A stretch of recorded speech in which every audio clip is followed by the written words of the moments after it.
ดีสบายดีอาจารย์สบายดีโอ้ยอาจารย์เมื่อวานนี้มันเกือบตายเลยค่ะสังขารนะฮะเมื่อวานนี้ขาน้อยเป็นวินนะอืมช่วง2 โมงเช้าเลขาน้อยเห็นความคิดอืมอ่ามันย้านตายนะอาจารย์อืมขาน้อยขาน้อยไปบุญกฐินเนาะล่ะอืมขาน้อยไปกินขนมจีนนะภาษาไทยเขาเอิ้นข้าวปุ้นอืนะมแล้วขาน้อยบ่สบายท้องแล้วมันหายใจบ่ออกนะมันเมื่อยมันเพลียนะพระอาจารย์ อืมแลน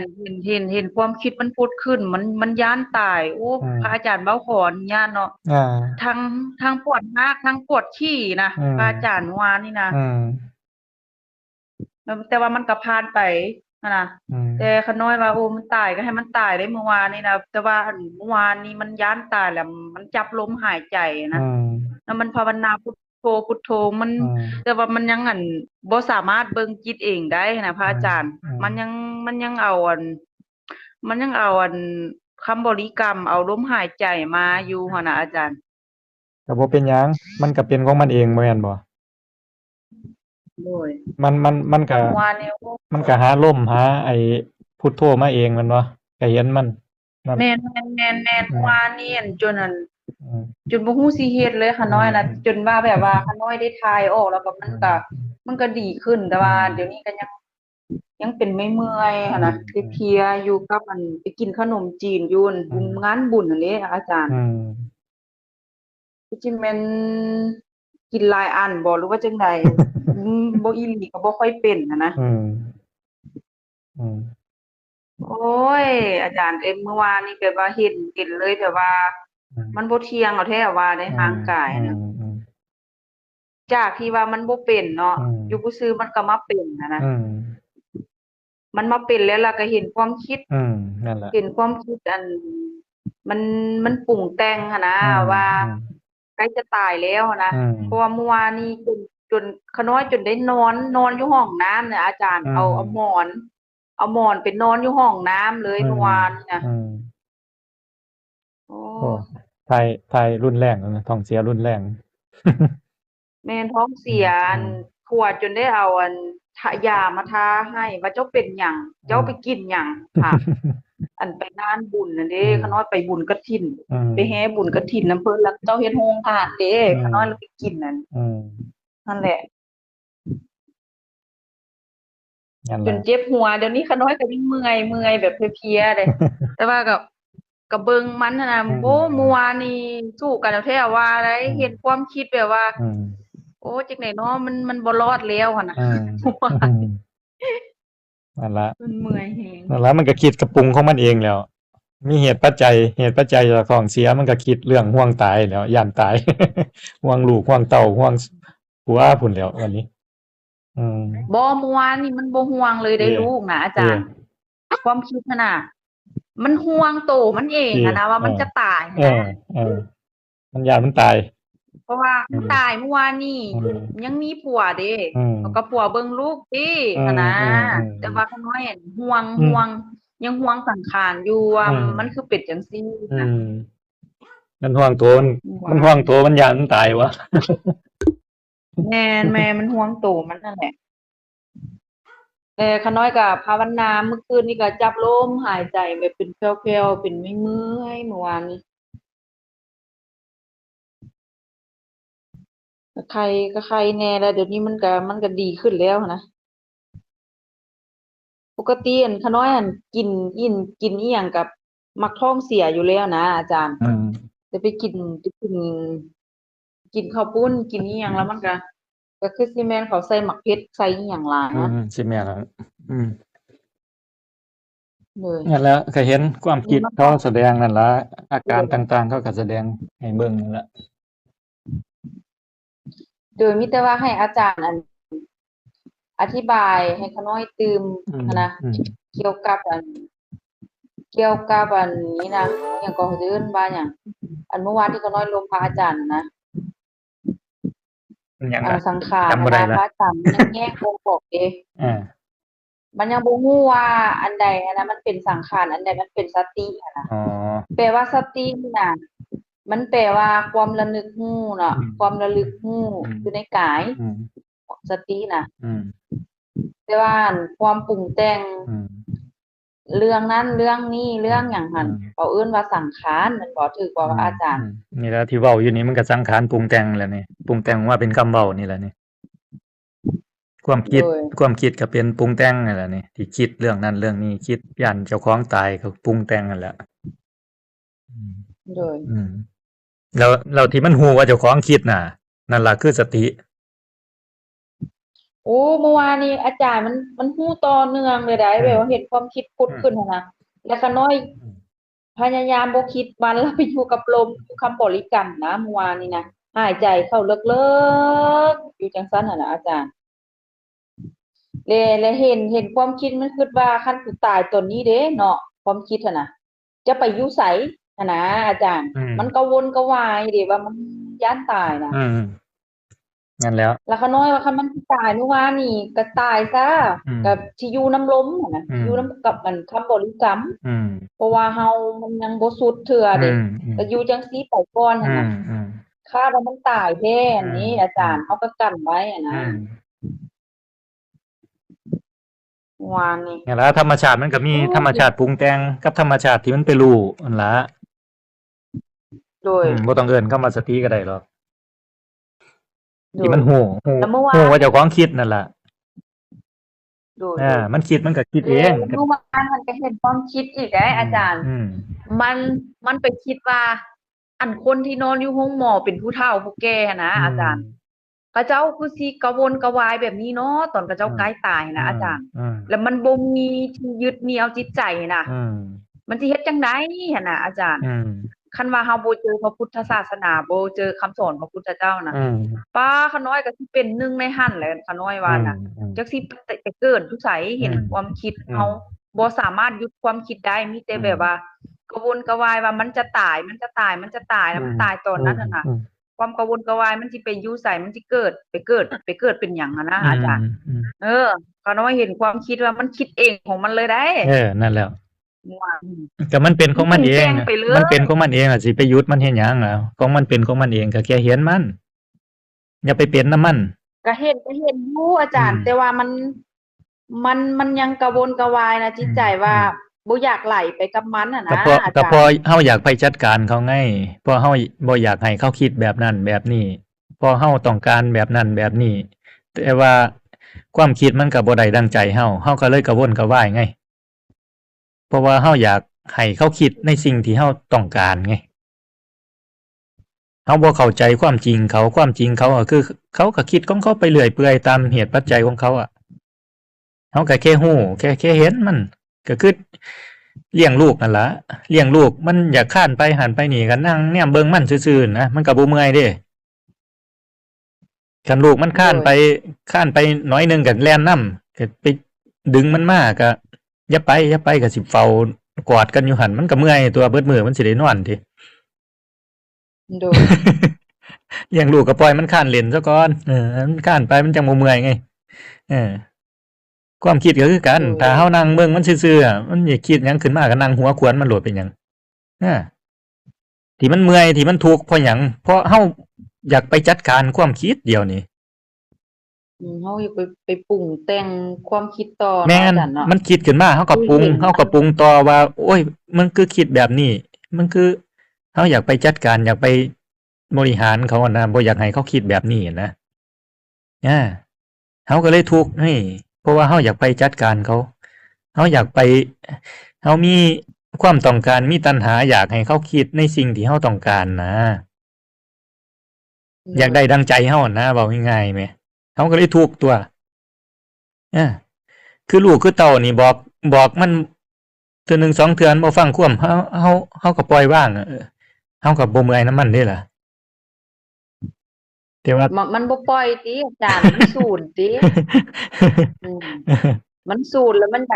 อยากเฮ็ดให้มันได้ดังใจมันนะ อันความคิดน่ะน่ะ นั่นแหล้วเฮาบ่วางอุเบกขา เฮา เฮาบ่วางอุเบกขาไง ปล่อยวางไง อย่างลูกเต้าจังซี่ เฮาบอกมันแนะนำมันก็บ่เอานำ สุดท้ายเฮาก็ต้องวางอุเบกขา คือว่า ก็แล้วแต่มัน ก็แล้วแต่มันเฮาก็ซ้อมเบิ่งอยู่ห่างๆนะ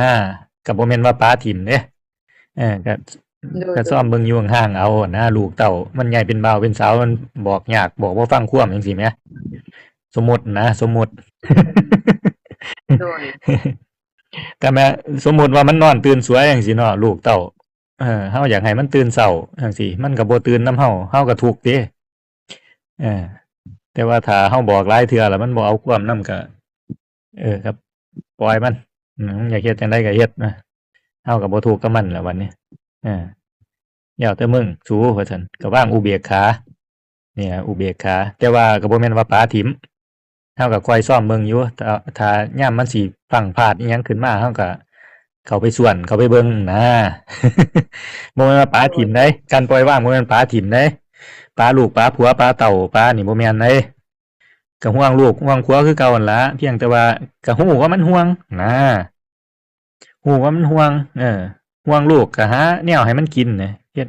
เฮ็ดอาหารการกินให้มันกินคือเก่าเด้บ่แม่นว่าปาถิ่มปล่อยมันหากินเองบ่แม่นเด้ลูกน้อยๆโดย บ่แม่นว่าสิบ่ห่วงแล้วอาจารย์เฮ็ดจังได๋หือโดยแล้วเฮ็ดจังได๋สิให้มันเบื่อหน่ายหันน่ะสิไปเบื่ออิหยัง อ้าวเฮ็ดจังได๋แบบว่าเราต้องฝึกไปสิไปตลอดบ่อาจารย์แลมื้อหนึ่งนะขาน้อยว่าคันมันฝึกไปนี่มันต้องเบื่อหน่ายความคิดหั้นน่ะแล้วมันจะปล่อยเองมันหั้นนะอาจารย์หาวิธีเฮาใดเฮาฮู้ที่ว่าเฮาเห็นความจริงเขาเฮายอมรับความจริงเขาได้มันก็ปล่อยเองแหละปล่อยหยังปล่อยความยืมันได้ดได้เองปล่อยความยืดได้บ่แม่นว่าบ่มีความคิดเหลือได้อย่าสับสนเด้อย่างงงเด้บ่แม่นว่าเบื่อหน่ายคลายกำหนัดปล่อยวางนี่สิบ่มีความคิดปรุงแต่งขึ้นมาเลยเจ้าสิไปทำงานจั่งใดมันก็ยังมีคือเก่าเนาะไปโรงเรียนสิบ่ให้มันคิดติหมู่ถามมาก็สินั่งซื่อบื้ออยู่ซื่อดือคือตอไม้ค้อนไม้นั่นบ่มันบ่แม่นแนวนั้นได้การปล่อยวางก็คือว่าความคิดมีคือเก่าเฮาหันบ่ไปยึดถือมันซื่อๆก็นั่งแนมเบิ่งมันซื่อๆนะนั่งหัวขวนมันพร้อมคันมันคิดไปทั่วทีปทั่วแดนก็นั่งหัวขวนเอามึงคิดไปวะนั่งเบิ่งมันแล้วก็หัวขวนมันบ่แม่นว่าบ่มีความคิดได้ความคิดมีคือเก่าการปล่อยวางนี่หมายถึงว่าความคิดมีแต่ว่าเฮาบ่ไปยึดไปถือกับเขาก็นั่งก็เห็นก็ฮู้ก็เห็นเขาจั่นได้อาอันนี้นี่ได้เนาะที่แบบว่าถูกลักแท้ๆเนาะอาจารย์เนาะคือเราเห็นความคิดผุดขึ้นอามันเรื่องนี้แล้วเราก็บ่ไปตามมันแม่นะนเราอั่นอืมเราเบิ่งมันแล้วเราก็อาอยู่ซื่อๆแล้วมันก็สิเอาเรื่องอื่นมาคิดอีกอะนะอาจารย์อาเบิ่งแบบนี้ไปตลอดมันเอาเรื่องนั้นเรื่องนี้มาคิดก็ฮู้ก็เห็นมันอืมก็ฮู้ว่ามันกำลังเรื่องอื่คิดเรื่องนั้นนปรากฏนี่ล่ะตัวที่มันมาฮู้ว่าเจ้าของกำลังคิดเรื่องนั้นเรื่องนี้นี่ล่ะก็คือสิเอิ้นว่าสติก็ได้สิเอิ้นว่าธรรมชาติที่มันมารู้มารับรู้ก็ได้มันมีธรรมชาติปรุงแต่งกับธรรมชาติมารู้ความปรุงแต่งนี่ล่ะเว้าง่ายมันมี2เนาะก็ๆสิว่าเนาะมฮู้ถ้าว่าคันฮู้อืมแต่ว่าอั่นไปกับความคิดเขาเจ้าก็เอิ้นว่าไหลแหละเนาะไหลอืมไปกับความอืมคิดเนาะอืมแต่ว่าความคิดบางอย่างเราก็ต้องใช้เขาอะนะเราคิดแล้วเราก็ต้องอย่างเราสิเฮ็ดอาหารกินแลงแม่นบ่ล่ะ โดยเราก็ต้องใช้ความคิดเราคิดก่อนว่ามื้อแลงสิเฮ็ดหยังกินพอเฮ็ดหยังกินเราก็ยังขาดนั่นขาดนี่ก็ต้องไปตลาดไปซื้อของเราก็ฮู้ว่าเราคิดว่าสิไปซื้อของเราก็ฮู้แล้วเราก็จังไปอะนะโดยเราก็ต้องทำเด้ก็ต้องทำตามความคิดเด้แต่อันนี้เขาเจ้าก็เอิ้นว่าไหลไปกับความคิดคือกันบ่อาจารย์มันบ่แม่นไหลแต่ว่าเราใช้ความคิดไงคือเอาง่ายๆนี่มาวัดเบิ่งนี่ว่าเราทุกข์กับมันบ่ความคิดนี่ มันบ่ถูกแล้วไปตลาดเนาะนั่นแล้วก็เพราะว่าเราใช้ความคิดไงบ่แม่นความคิดใส่เราที่เราทุกข์เพราะว่าความคิดใส่เราอาคิดใส่เฮานี่มันเฮาขาดสติเนาะอาจารย์อืบางมทีว่ายังที่เจ้าคือแบกระวนบเฮาก็กระวายเจ้าทุกข์นี่ความคิดมันใส่เจ้าแล้วนะเจ้าทุกข์เพราะว่าเจ้าอืว่าโอ๊ยมบ่ทันความคิดมันบ่มีสติเลยมันบ่อันนั้นอันนี้นั่นล่ะความคิดมันปรุงขึ้นมาแล้วมันก็ตัวให้เจ้าทุกข์กับมันเด้เชื่อมันอาเนาะมันบ่จำเป็นว่าต้องไปฮู้ทุกความคิดหรอก ความคิดมันมีตลอดเด้นั่งอยู่ผู้เดียวนี่มันก็มีเสียงเว้าเสียงพากย์อยู่ในหัวเด้เดี๋ยวมันก็คิดเรื่องนั้นเรื่องนี้ยุบยิบอยู่หั่นแหล้วแม่นบ่ล่ะโดยอา แม่นอืมแต่ว่าแม่นแม่อาจารย์แต่ว่าว่าบางเทื่อคือเราก็บ่ได้เพราะว่าถูกนำมันได้ล่ะมีความคิดมันสิคิดเรื่องโดยนั้นเรื่องนี้ยุ่งๆยิบๆก็เรื่องของมันน่ะเราก็บ่ได้ไปสนใจว่าสิไปเบิ่งทุกความคิดอาลางเทื่อมันก็เว้าออกมาเป็นเว้าออกปากออกมาเว้าผู้เดียวเว้าเล่นเว้าหัวตลกไปก็หัวควนเจ้าของไปก็มีเดะ คือมีอาจารย์พระองค์หนึ่งเราก็เว้าอยู่ผู้เดียวแล้วว่าเออ แต่ว่าเราก็บ่ได้ทุกข์ว่าเราก็ฮู้อยู่ว่ามันเว้า มันปรุงแต่ง อืมอือฮึเออความคิดที่มันมีมันก็บ่แม่นว่าเราสิไปทุกข์กับมันเด้แม่นบ่โดยเอออย่างเจ้าอยู่ผู้เดียวจังซี่เดี๋ยวมันก็คิดเดี๋ยวมันก็พากก็เว้าอิหยังอยู่ในหัวยุบๆยิบๆอยู่หั่นน่ะอาทุกข์นำมันอยู่บ่มันก็บ่ได้ทุกข์เดะอืมเห็นมันอยู่ตัวนี้น่ะที่คุยกันแต่ว่าอยู่นี่ก็คิดปรุงมันแบบว่าแต่งได้นี่ที่คุยกันที่เฮาล้มกันนี่ก็ปรุงแต่งได้นี่ปรุงแต่งออกมาเป็นคำเว้าได้นี่โดยได้ทุกข์กับมันอยู่บ่ล่ะที่เฮาคุยกันนี่ที่เฮาล้มกันนี่บ่บางเทื่อมันก็ไปเรื่องอื่นแล้วก็มานี่นำอืมมันบ่ได้แบบว่าจ่ออยู่แต่เรื่องเดีอืมยวนะอาจารย์นั่นแหละมันแบบว่าอาจารย์เว้ามานี่ก็น้อยก็คิดตามอาจารย์อืมเว้าอะอืน่ะมเห็นความคิดมันคิดตามหั้นอืมนะอืมนั่นแล้วมันถูกนำอยู่บ่ล่ะเฮาล้มกันนี่ล้มกับผมเนี่ยถูกอยู่บ่ล่ะบ่อาถูกบ่ถูกนั่นแหล้วอันนี้น่ะนี่แหล้วความคิดเห็นอยู่ก็มีมันก็บ่ได้ทุกข์กับมันเดะล่ะอาโดยบ่แม่นว่าเฮาสิไปดับความคิดบ่ให้มันคิดปรุงแต่งเลยบ่แม่นเดะอันนั้นคือคนตายเดะคนที่บ่คิดคือคนตายเท่านั้นเดะอาขันธ์5ยังทำงานครบบริบูรณ์อยู่เดะรูปเวทนาสัญญาสังขารวิญญาณเนี่ยสัญญาก็ต้องมาให้ความหมายของสิ่งที่มันผัสสะมาเนี่ย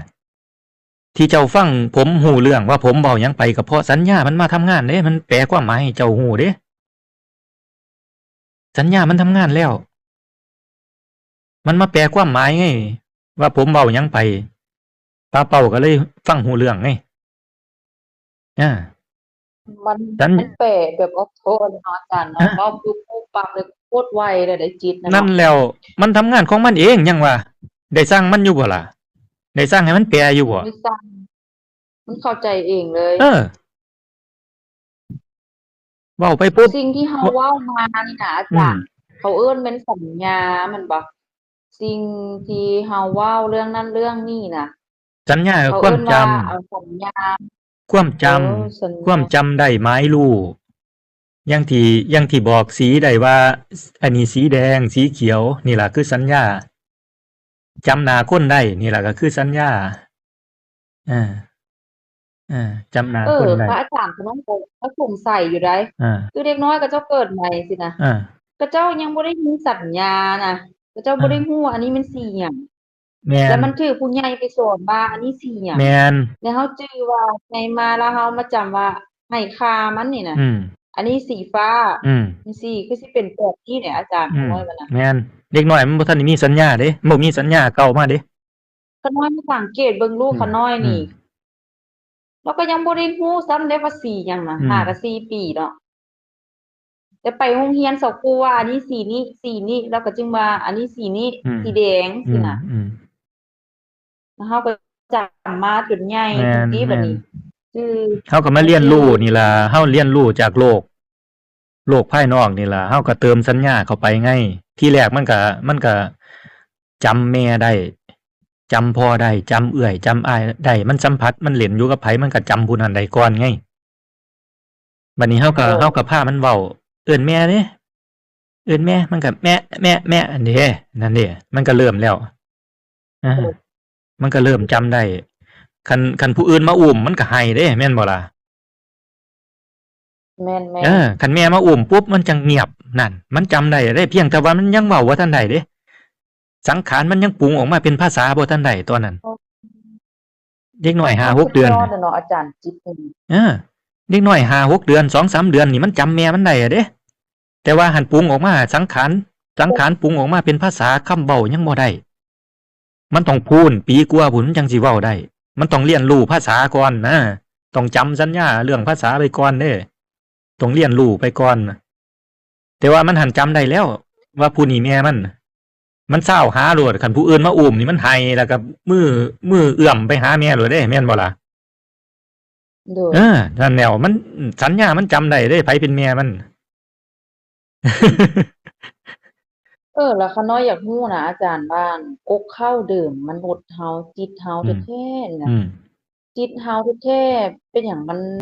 ถ้าว่ามันผ่องใสอยู่แล้วนะเป็นหยังมันคือถูกกิเลสครอบงำวะอาจารย์ ก็มันโง่ไง เป็นไผยัดเยือกให้มัน ทั้งที่มันก็พองอยู่แล้วนะแล้วเป็นหยังเฮาต้องมายึดว่าทางกายเป็นเฮาอันนี้เป็นของเฮาอะนะอาจารย์ อืมก็มันโง่ไงมันโง่ อืม มันอวิชชานั่นล่ะ โอ้ ความบ่รู้ของมันนั่นล่ะความบ่รู้ของมันน่ะอวิชชานั่นล่ะก็ที่เฮาไปหลงยึดเอา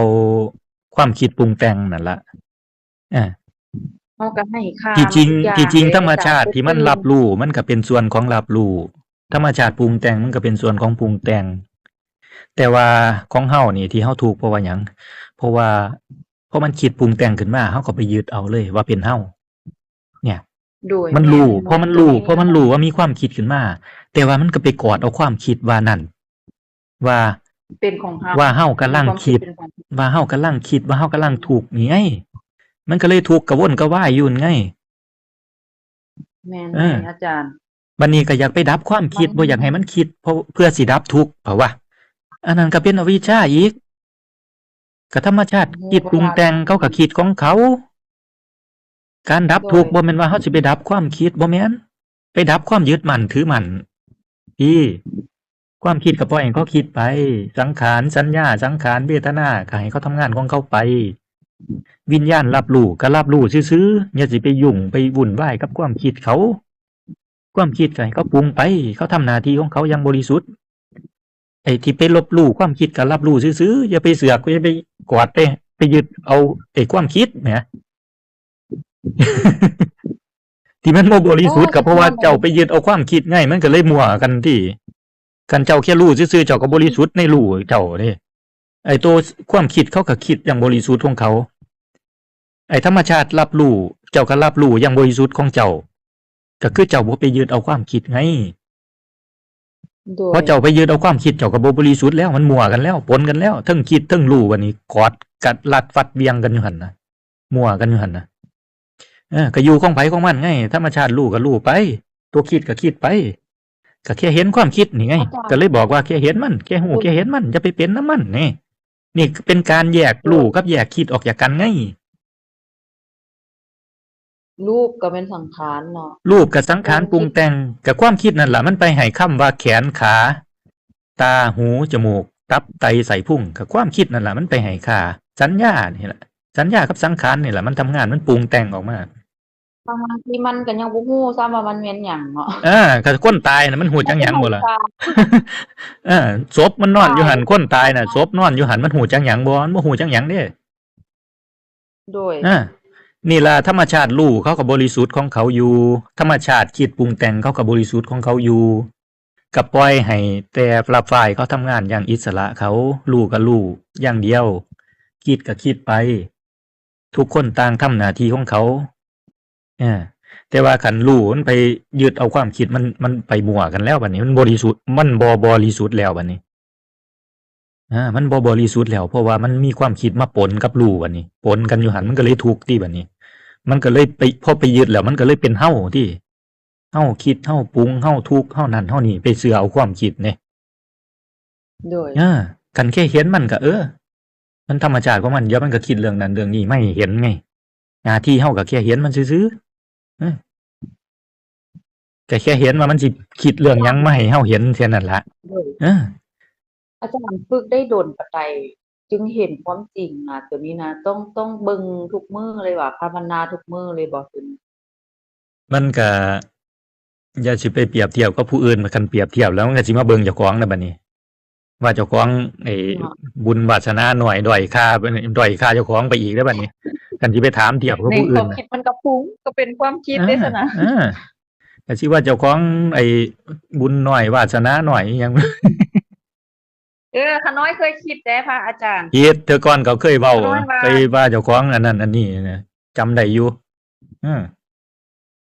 มักดูถูกเจ้าของไงมักดูถูกเจ้าของไงว่าบุญวาสนาน้อยอันนั้นน้อยอันนี้น้อยเออ เลยเนาะ สิเอาคือผมบ่ล่ะ ไม่ ลาออก ว่า จากงาน ตาม ไป ใจ บวชเอาบ่ โอ้ขาน้อยยังเฮ็ดแท้เลยพระอาจารย์ แต่ขาน้อย มันคาลูก ก็นั่นแหล้วมันไปบ่ได้มันไปบ่ได้มันฆ่าลูกฆ่าผัวมันสิไปได้จังได๋ อาจารย์ มันขาน้อยเจอครูบาอาจารย์ซาโพดนะ อืม ตอนนั้นขาน้อยอั่นเช่าห้องอยู่ขาน้อยบ่มีเรือนได้ อืม อาจารย์ขาน้อยเป็นเด็กกำพร้าได้ อืม อันเลยขาน้อยก็เรียนจบมาแล้วก็ อืม ไปอยู่เรือนนำหมู่แล้วก็ไปอยู่ห้องแถว อืม อยู่ห้องแถวแล้วก็มีทรัพย์สมบัติก็มีแต่รถจักรคันเดียวนะอาจารย์ อืม แล้วก็สู้ซนมาเลย อืม แต่ขาน้อยตอนนั้นน่ะขาน้อยคิดว่ามีแต่ส่ำนี้บ่ชีวิตน่ะ อืมอืม จักหน่อยขาน้อยก็สิตายคือพ่อคือแม่ อื นั่น ม แหละ อืม หั้นน่ะมันบ่ได้หยังหั้น อื น่ะ ม แต่ว่ามันบ่มีผู้มาชี้แนะให้ตัดสินใจง่ายขึ้นน่ะนะอาจารย์ อืม เลยสิเว้าง่ายๆก็คือความคิดมันแรงกว่าเฮา อืม เนาะ อืม ความแรง อืม ความคิดมันแรงกว่าสติเฮาอะนะอาจารย์ แต่ว่าผัวขาน้อยนี่พัดเราพัดดีหั้นนะอาจารย์เราก็ช่วยขาน้อยเบิด อืม ล่ะมันเห็นความคิดก็มันก็คิดตอนนั้นเราก็บ่ได้ฮู้ว่าเราเชื่อความคิดเด้ อืม มันเชื่อความคิดว่าเราก็ช่วยเราหลายอย่างนะที่มาทิ่มเราปะทิ่มเราจังซี่บ่มันสิบ่เป็นบาปเป็นหยังหั้นนะอาจารย์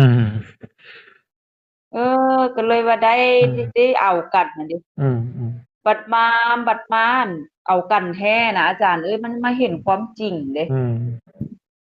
คนเฮาบ่แม่นว่าบ่จำเป็นว่าเกิดมาแล้วจะต้องมาสืบพันธุ์เจ้าต้องมาสร้างครอบสร้างครัว อืม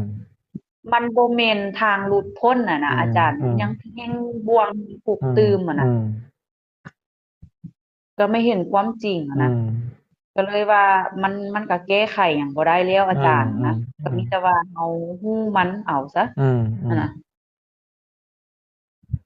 มันก็ น้อยเชื่อว่าหลายๆคน การสิมาฮู้มาเห็นความจริงมันก็บ่แม่นว่าต้องพาลูกพาผัวไปอยู่วัดอยู่ว่าหรอกเฮาก็ฮู้ก็เห็นได้เฮามีปัญญาฮู้เห็นได้คือกันความจริงมันก็ปรากฏให้เฮาเห็นอยู่ตลอดนั่นล่ะ โดย ความจริงนี่ล่ะกำลังชี้บอกให้เห็นนี่ล่ะเห็นความคิดนี่ล่ะที่มันเป็นมันคิดของมันเองนั่นล่ะ โดย มันได้มีเฮาไปสั่งมันอยู่บ่ล่ะสั่งมันให้ได้สั่งให้มันคิดอยู่บ่หรือสั่งให้มันเซาคิดสั่งได้อยู่บ่ มันคิดเองอาจารย์ ก็ มัน นั่น คิด แหล้ว เอง นั่นแหละมันเป็นของเขา มันบ่แม่นเฮาก็ยังว่า ก็คือโดย แม่นแล้วก็เรื่องแต่10 ปีกว่าหลังสินะอาจารย์ที่แบบว่าเคยเครียดเคยแค้นไผนำอยู่ซื่อๆมันก็พุดขึ้นมานะขาน้อยก็บ่เข้าใจเด้ นั่นแหล้วมันก็เก็บไว้ในสัญญาความจำไงมันก็เก็บไว้ในสัญญาความจำนั่นแหละเพราะว่าอิหยังเพราะว่าเฮาบ่ว่างตรงนั้นไงเพราะว่าเฮายังจดจำมันเพื่อมันสิ่งบ่ดีเฮาก็จำนะสิ่งดีเฮาก็จำสิ่งบ่ดีก็จำพอคิดถึงขึ้นมาปุ๊บมันก็เผาเจ้าของทันทีเลยปุ๊บทันทีเลย มันก็เป็นเรื่องไปเลยแหละ เพราะว่าเฮาบ่ได้ให้อภัยเขาไงการให้อภัยคนอื่นก็คือว่ามันปลดปมในใจเฮาเองพี่เด้มันเป็นการปลดปล่อยเจ้าของเด้ที่ ก็ถือว่าเดี๋ยวนี้นี่ระดับหนึ่งแล้วได้ขาน้อยปล่อยวางหลายแล้วอาจารย์แบบว่าบ่จุกปักกับอดีตหลายที่ว่ามาเห็นพระพุทธเจ้าเนาะโอ้ตะกี้นี่พระอาจารย์บ่ได้เขียนให้ไผกัน10 ปีเป็นจังพวกนั้นแหละแต่ว่าเดี๋ยวนี้ขาน้อยฮู้ทันมันแน่เลยเด้ว่ามันบ่แม่นเฮานะมันเป็นความคิดนะ เฮาไปเครียดให้เขานี่เขาบ่ได้ทุกข์ได้ร้อนนำเฮาเด้ นั่นล่ะแม่นเฮาแหละ เฮาพี่ได้สิตายเฮาพี่ได้สิตาย แม่น เพราะว่าหยังมันผูกปมเจ้าของมันผูกใจเจ็บเจ้าของน่ะเจ้าของพี่ได้เพราะมันคิดขึ้นมายามใดเรื่องนั้นเจ้าของพี่ทุกข์ร้อนห้นอยู่พี่เผา คนอื่น เจ้า กิ ข น อง ข้าวแซ่บนอนหลับแต่ตัวเองทุกข์เนาะอาจารย์เนาะ ไอ้คนที่มีเรื่องกับเฮาใน10 ปีที่แล้วเขาบ่ได้ฮู้ได้เห็นนำเด้เขาบ่ได้เดือดร้อนนำเด้เฮาพี่คิดพ่อยามใดเฮาก็ทุกข์สิตายเผาเจ้าของเนี่ยวิธีปลดเปลื้องก็คือให้อภัยปล่อยวางเรื่องนั้นไปมันบ่ได้ปล่อยหมู่เด้ปล่อยเจ้าของพี่ปลดปล่อยเจ้าของพี่เด้เจ้าของเป็นอิสระจากเรื่องราวเรื่องนั้น มันก็สิพอเฮาปล่อยเรื่องนั้นได้ปัญหาปมนั้นมันก็ถูกแก้ไป โดย เจ้าของพี่ก็บ่ทุกข์เจ้าของก็ถูกปลดปล่อยออกมาบัดนี้ก็เป็นอิสระจากเรื่องนั้นอา โดย การให้อภัยทานนี่มัน ก็ คือปล่อยเจ้าของเด้เป็นการปลดปล่อยเจ้าของเด้การให้อภัยทานให้อภัยผู้อื่นนี่มันบ่แม่นว่าผู้อื่นได้ดีเด้มันปลดปล่อยเจ้าของจากเรื่องราวนั้นเด้อาจังว่าการทานที่ให้ผลประโยชน์ให้คุณค่าอานิสงส์หลายที่สุดก็คือการให้อภัยทานเพราะว่าหยังมันปลดปล่อยเจ้าของปลดปล่อยออกจากปมปัญหาคาใจในเจ้าของอะพอปล่อยได้ให้อภัยคนอื่นได้ปุ๊บเนี่ยมันปล่อยเจ้าของเลยเรื่องราวเรื่องนั้นมันก็สิสลายหายไปเลยมันสิบ่กลับมาวนเวียนบ่เอามาเผาเจ้าของอีกเนี่ย การให้อภัยทาน ก็คือ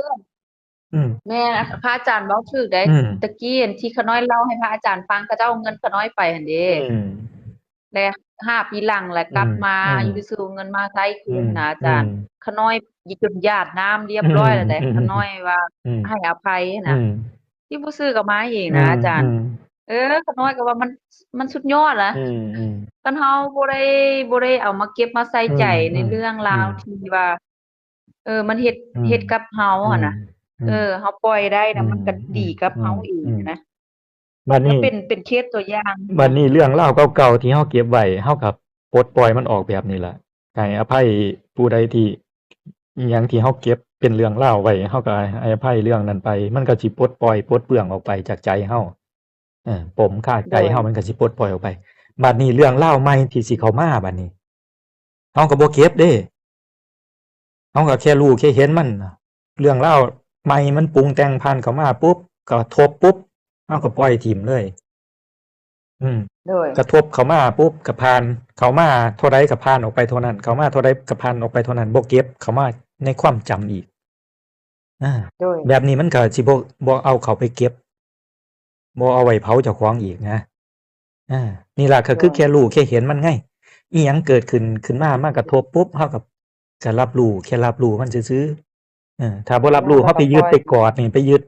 ดเอานี่มันก็สิมาเอาเก็บไว้ในสัญญาความจำเฮามันก็สิวันดีขึ้นดีมันก็สิเอาเรื่องนั้นขึ้นมาเผาเจ้าของก็สิทุกข์อยู่หั่นล่ะนั่นล่ะคือความยึดมั่นถือมั่นพระพุทธเจ้าสอนอย่างเดียวแค่อย่างเดียวก็คือว่าให้หมดยึดในสิ่งทั้งปวงในความคิดปรุงแต่งเรื่องราวปรุงแต่งอิหยังก็ตามที่มันผ่านเข้ามาในชีวิตเฮาน่ะก็แค่รู้แค่เห็นแค่รับรู้แค่เห็นเขาอย่าให้ความคิดมันมาบงการอย่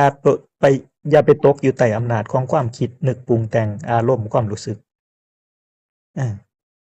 แต่ว่าพอเฮาเป็นอิสระจากเขาแล้วบัดนี้เฮาสิเป็นนายมันความคิดเนี่ยเฮาสิใช้ความคิดไปในการเตรียมเตรียมบทเรียนสอนนักเรียนเรื่องคอมพิวเตอร์นะเฮาก็ใช้ความคิดมันทำงานให้เฮาบัดนี้เฮาสิบ่ได้ทุกข์กับมันเนี่ยเฮาใช้เขาจากเดิมมันใช้เฮาหยังมันคิดขึ้นมาปุ๊บเฮาก็ไปทุกข์กับมันน่ะเฮาไปเชื่อมันไงนั่นล่ะมันใช้เฮาตกเป็นทาสของความคิดเฮาตกเป็นทาสของอารมณ์เฮาตกอยู่ภายใต้อำนาจของเขาเพราะว่ามันคิดมันปรุงหยังขึ้นมาเฮาก็ไปเชื่อมันพอเชื่อมันปุ๊บเฮาก็ทำตามมันมันบอกว่าเฮากำลังยึดมั่นถือมั่นเฮากำลังทุกข์นั่นทุกข์นี่เฮาไปเชื่อมันก็เลยทุกข์นำมันอีหลีคันเฮาแค่รู้แค่เห็นมันบ่เชื่อมันน่ะความคิดน่ะเฮาก็บ่ทุกข์กับมันแต่ว่าเฮาก็กลับมาเป็นจากอยู่ใต้เบื้องล่างเขาอยู่ใต้อำนาจเขากลับขึ้นมาอยู่เหนือมันติบัดนี้อยู่เหนือความคิดน่ะเฮาก็ใช้ความคิดติบัดนี้ใช้มันทำงานให้เฮาติบัดนี้สิเฮ็ดหยังกินแล้งต้องการนั่นต้องการนี่ก็ใช้ความคิดปรุงขึ้นมาแล้วก็ขาดนั่นขาดนี่เฮาก็ไปตลาดไปซื้อของมามื้ออื่นสิไปทำงานวันจันทร์เฮาต้องเตรียมบทสอนอิหยังแหน่เฮาก็ใช้ความคิดในการเตรียมเฮาใช้เขาทีละบัดนี้ ต่างกันเด้บ่แม่นว่าเฮาไปฆ่าไปแกล้งไปดับความคิดบ่ให้มันเหลือบ่ให้มันคิดบ่ให้มันปรุงเลยบ่แม่นเด้อย่าเข้าใจผิดเด้นี่ล่ะที่เฮาซ่าเพราะหยังเพราะว่าคนชี้ทางบอกทางเดินผิดบอกว่าความคิดนี่ล่ะเป็นสาเหตุแห่งความทุกข์ก็เลยสิไปดับความคิดกันมันก็เลยดับบ่ได้ตัวสิไปดับจังได๋ตายอย่างเดียวจังสิดับความคิดได้ มีแต่ตายอย่างเดียวเท่านั้น โดย เออ โดย ไปดับในสมาธิในฌานมันดับได้ตลอดเวลาบ่ล่ะรับได้ชั่วคราวพวกเขาสมาธิเขาฌานลึกๆบ่รับรู้ภายนอกบ่รับรู้ทั้งตาหูจมูกลิ้นกายความคิดก็บ่ฮู้เออมันก็ได้ชั่วคราวเจ้าชายสิทธัตถะได้ฌาน7ฌาน8เพิ่นพ้นทุกข์บ่ล่ะ บ่พ้น บ่พ้นแล้วมันบ่ได้ดับด้วยปัญญา มันดับด้วยความสงบในสมาธิในฌาน การดับด้วยปัญญาคือว่ายอมรับความจริงเขาว่ามันเป็นของมันความคิดมันก็เป็นของมันเองอ่า โดย เห็นบ่ล่ะนี่คุยกันไปคุยกันมานี่มันทำงานของมันเองทั้งนั้นเลย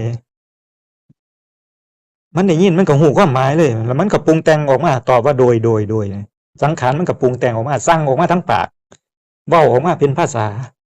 เขาทำงานของเขาเองเลย เห็นบ่ล่ะได้สั่งมันอยู่บ่ได้สั่งมันเว้าอยู่บ่มันเว้าของมันเอง เข้าใจเองเลย นั่นแล้วเห็นได้มีปลาเป้าได้ไปสั่งได้ไปแทรกแซงในกระบวนการทำงานเขาอยู่อ่ะที่เฮาคุยกันนี่เฮาร่วมกันนี่มันก็คุยกันไปโลดนั่นแหล้วมันก็คุยกันไปโลดมันได้ยินมันก็ตอบโต้ทันทีเลยแม่นบ่ล่ะ โดย กันเว้าเรื่องโรงเรียนมันก็เห็นบ่ล่ะโรงเรียนน่ะเห็นบ่โรงเรียนน่ะ เห็นภาพ นั่นล่ะมันก็สร้างเป็นภาพขึ้นมาทันทีเลย สุดยอดเลยเนาะความคิด นั่นล่ะธรรมชาติของเขามันเป็นแบบนี้ นี่น่ะ ทุกข์กับเขา ให้เห็นความคิดเห็นอันนี้เพื่อสิเห็นธรรมชาติเห็นความจริงของเขาไงว่ามันเป็นของมันเองมันบ่ได้มีเฮาไปยุ่งวุ่นวายนำเขาเลยเฮาไปยุ่งวุ่นวายนำเขาเพราะว่าเฮาอยากไปจัดการเขาไงเฮาเลยทุกข์แหมทุกข์เพราะว่าอยากไปจัดการความคิด อยากให้มันคิดจังซั่นอยากให้มันเป็นจังซั่นจังซี่โอ้ยมันคือคิดหลายแท้ไปวุ่นวายนำเขามันสิคิดตัวใดเรื่องของมันตัวก็แค่ฮู้แค่เห็นมันบ่ฮู้บ่เห็นแล้วก็แล้วไงมันสิบ่ฮู้บ่เห็นแต่ว่าบ่ทุกข์มันก็บ่เป็นหยังตราบใดที่เฮาบ่ทุกข์กับมันบ่จำเป็นต้องมานั่งจดจ้องกันว่าสิมาเห็นมันผุดขึ้นมาก็สิเห็นมันตลอดบ่ต้องแบบนั้นก็เป็นการเจตนามีเฮาเข้าไปกระทำอีกทุกข์อีก โดยมันเพ่งเนาะ ก็เพ่งนั่นแล้วจอบอยู่หั่นเบิดมื้อสิได้เซามีแฮงติไปนั่งจอบเขาอยู่หั่น เหนื่อยเลยนะอาจารย์เพราะว่าเคยเห็นแล้วแบบนั้นน่ะน้อยเจ็บหัว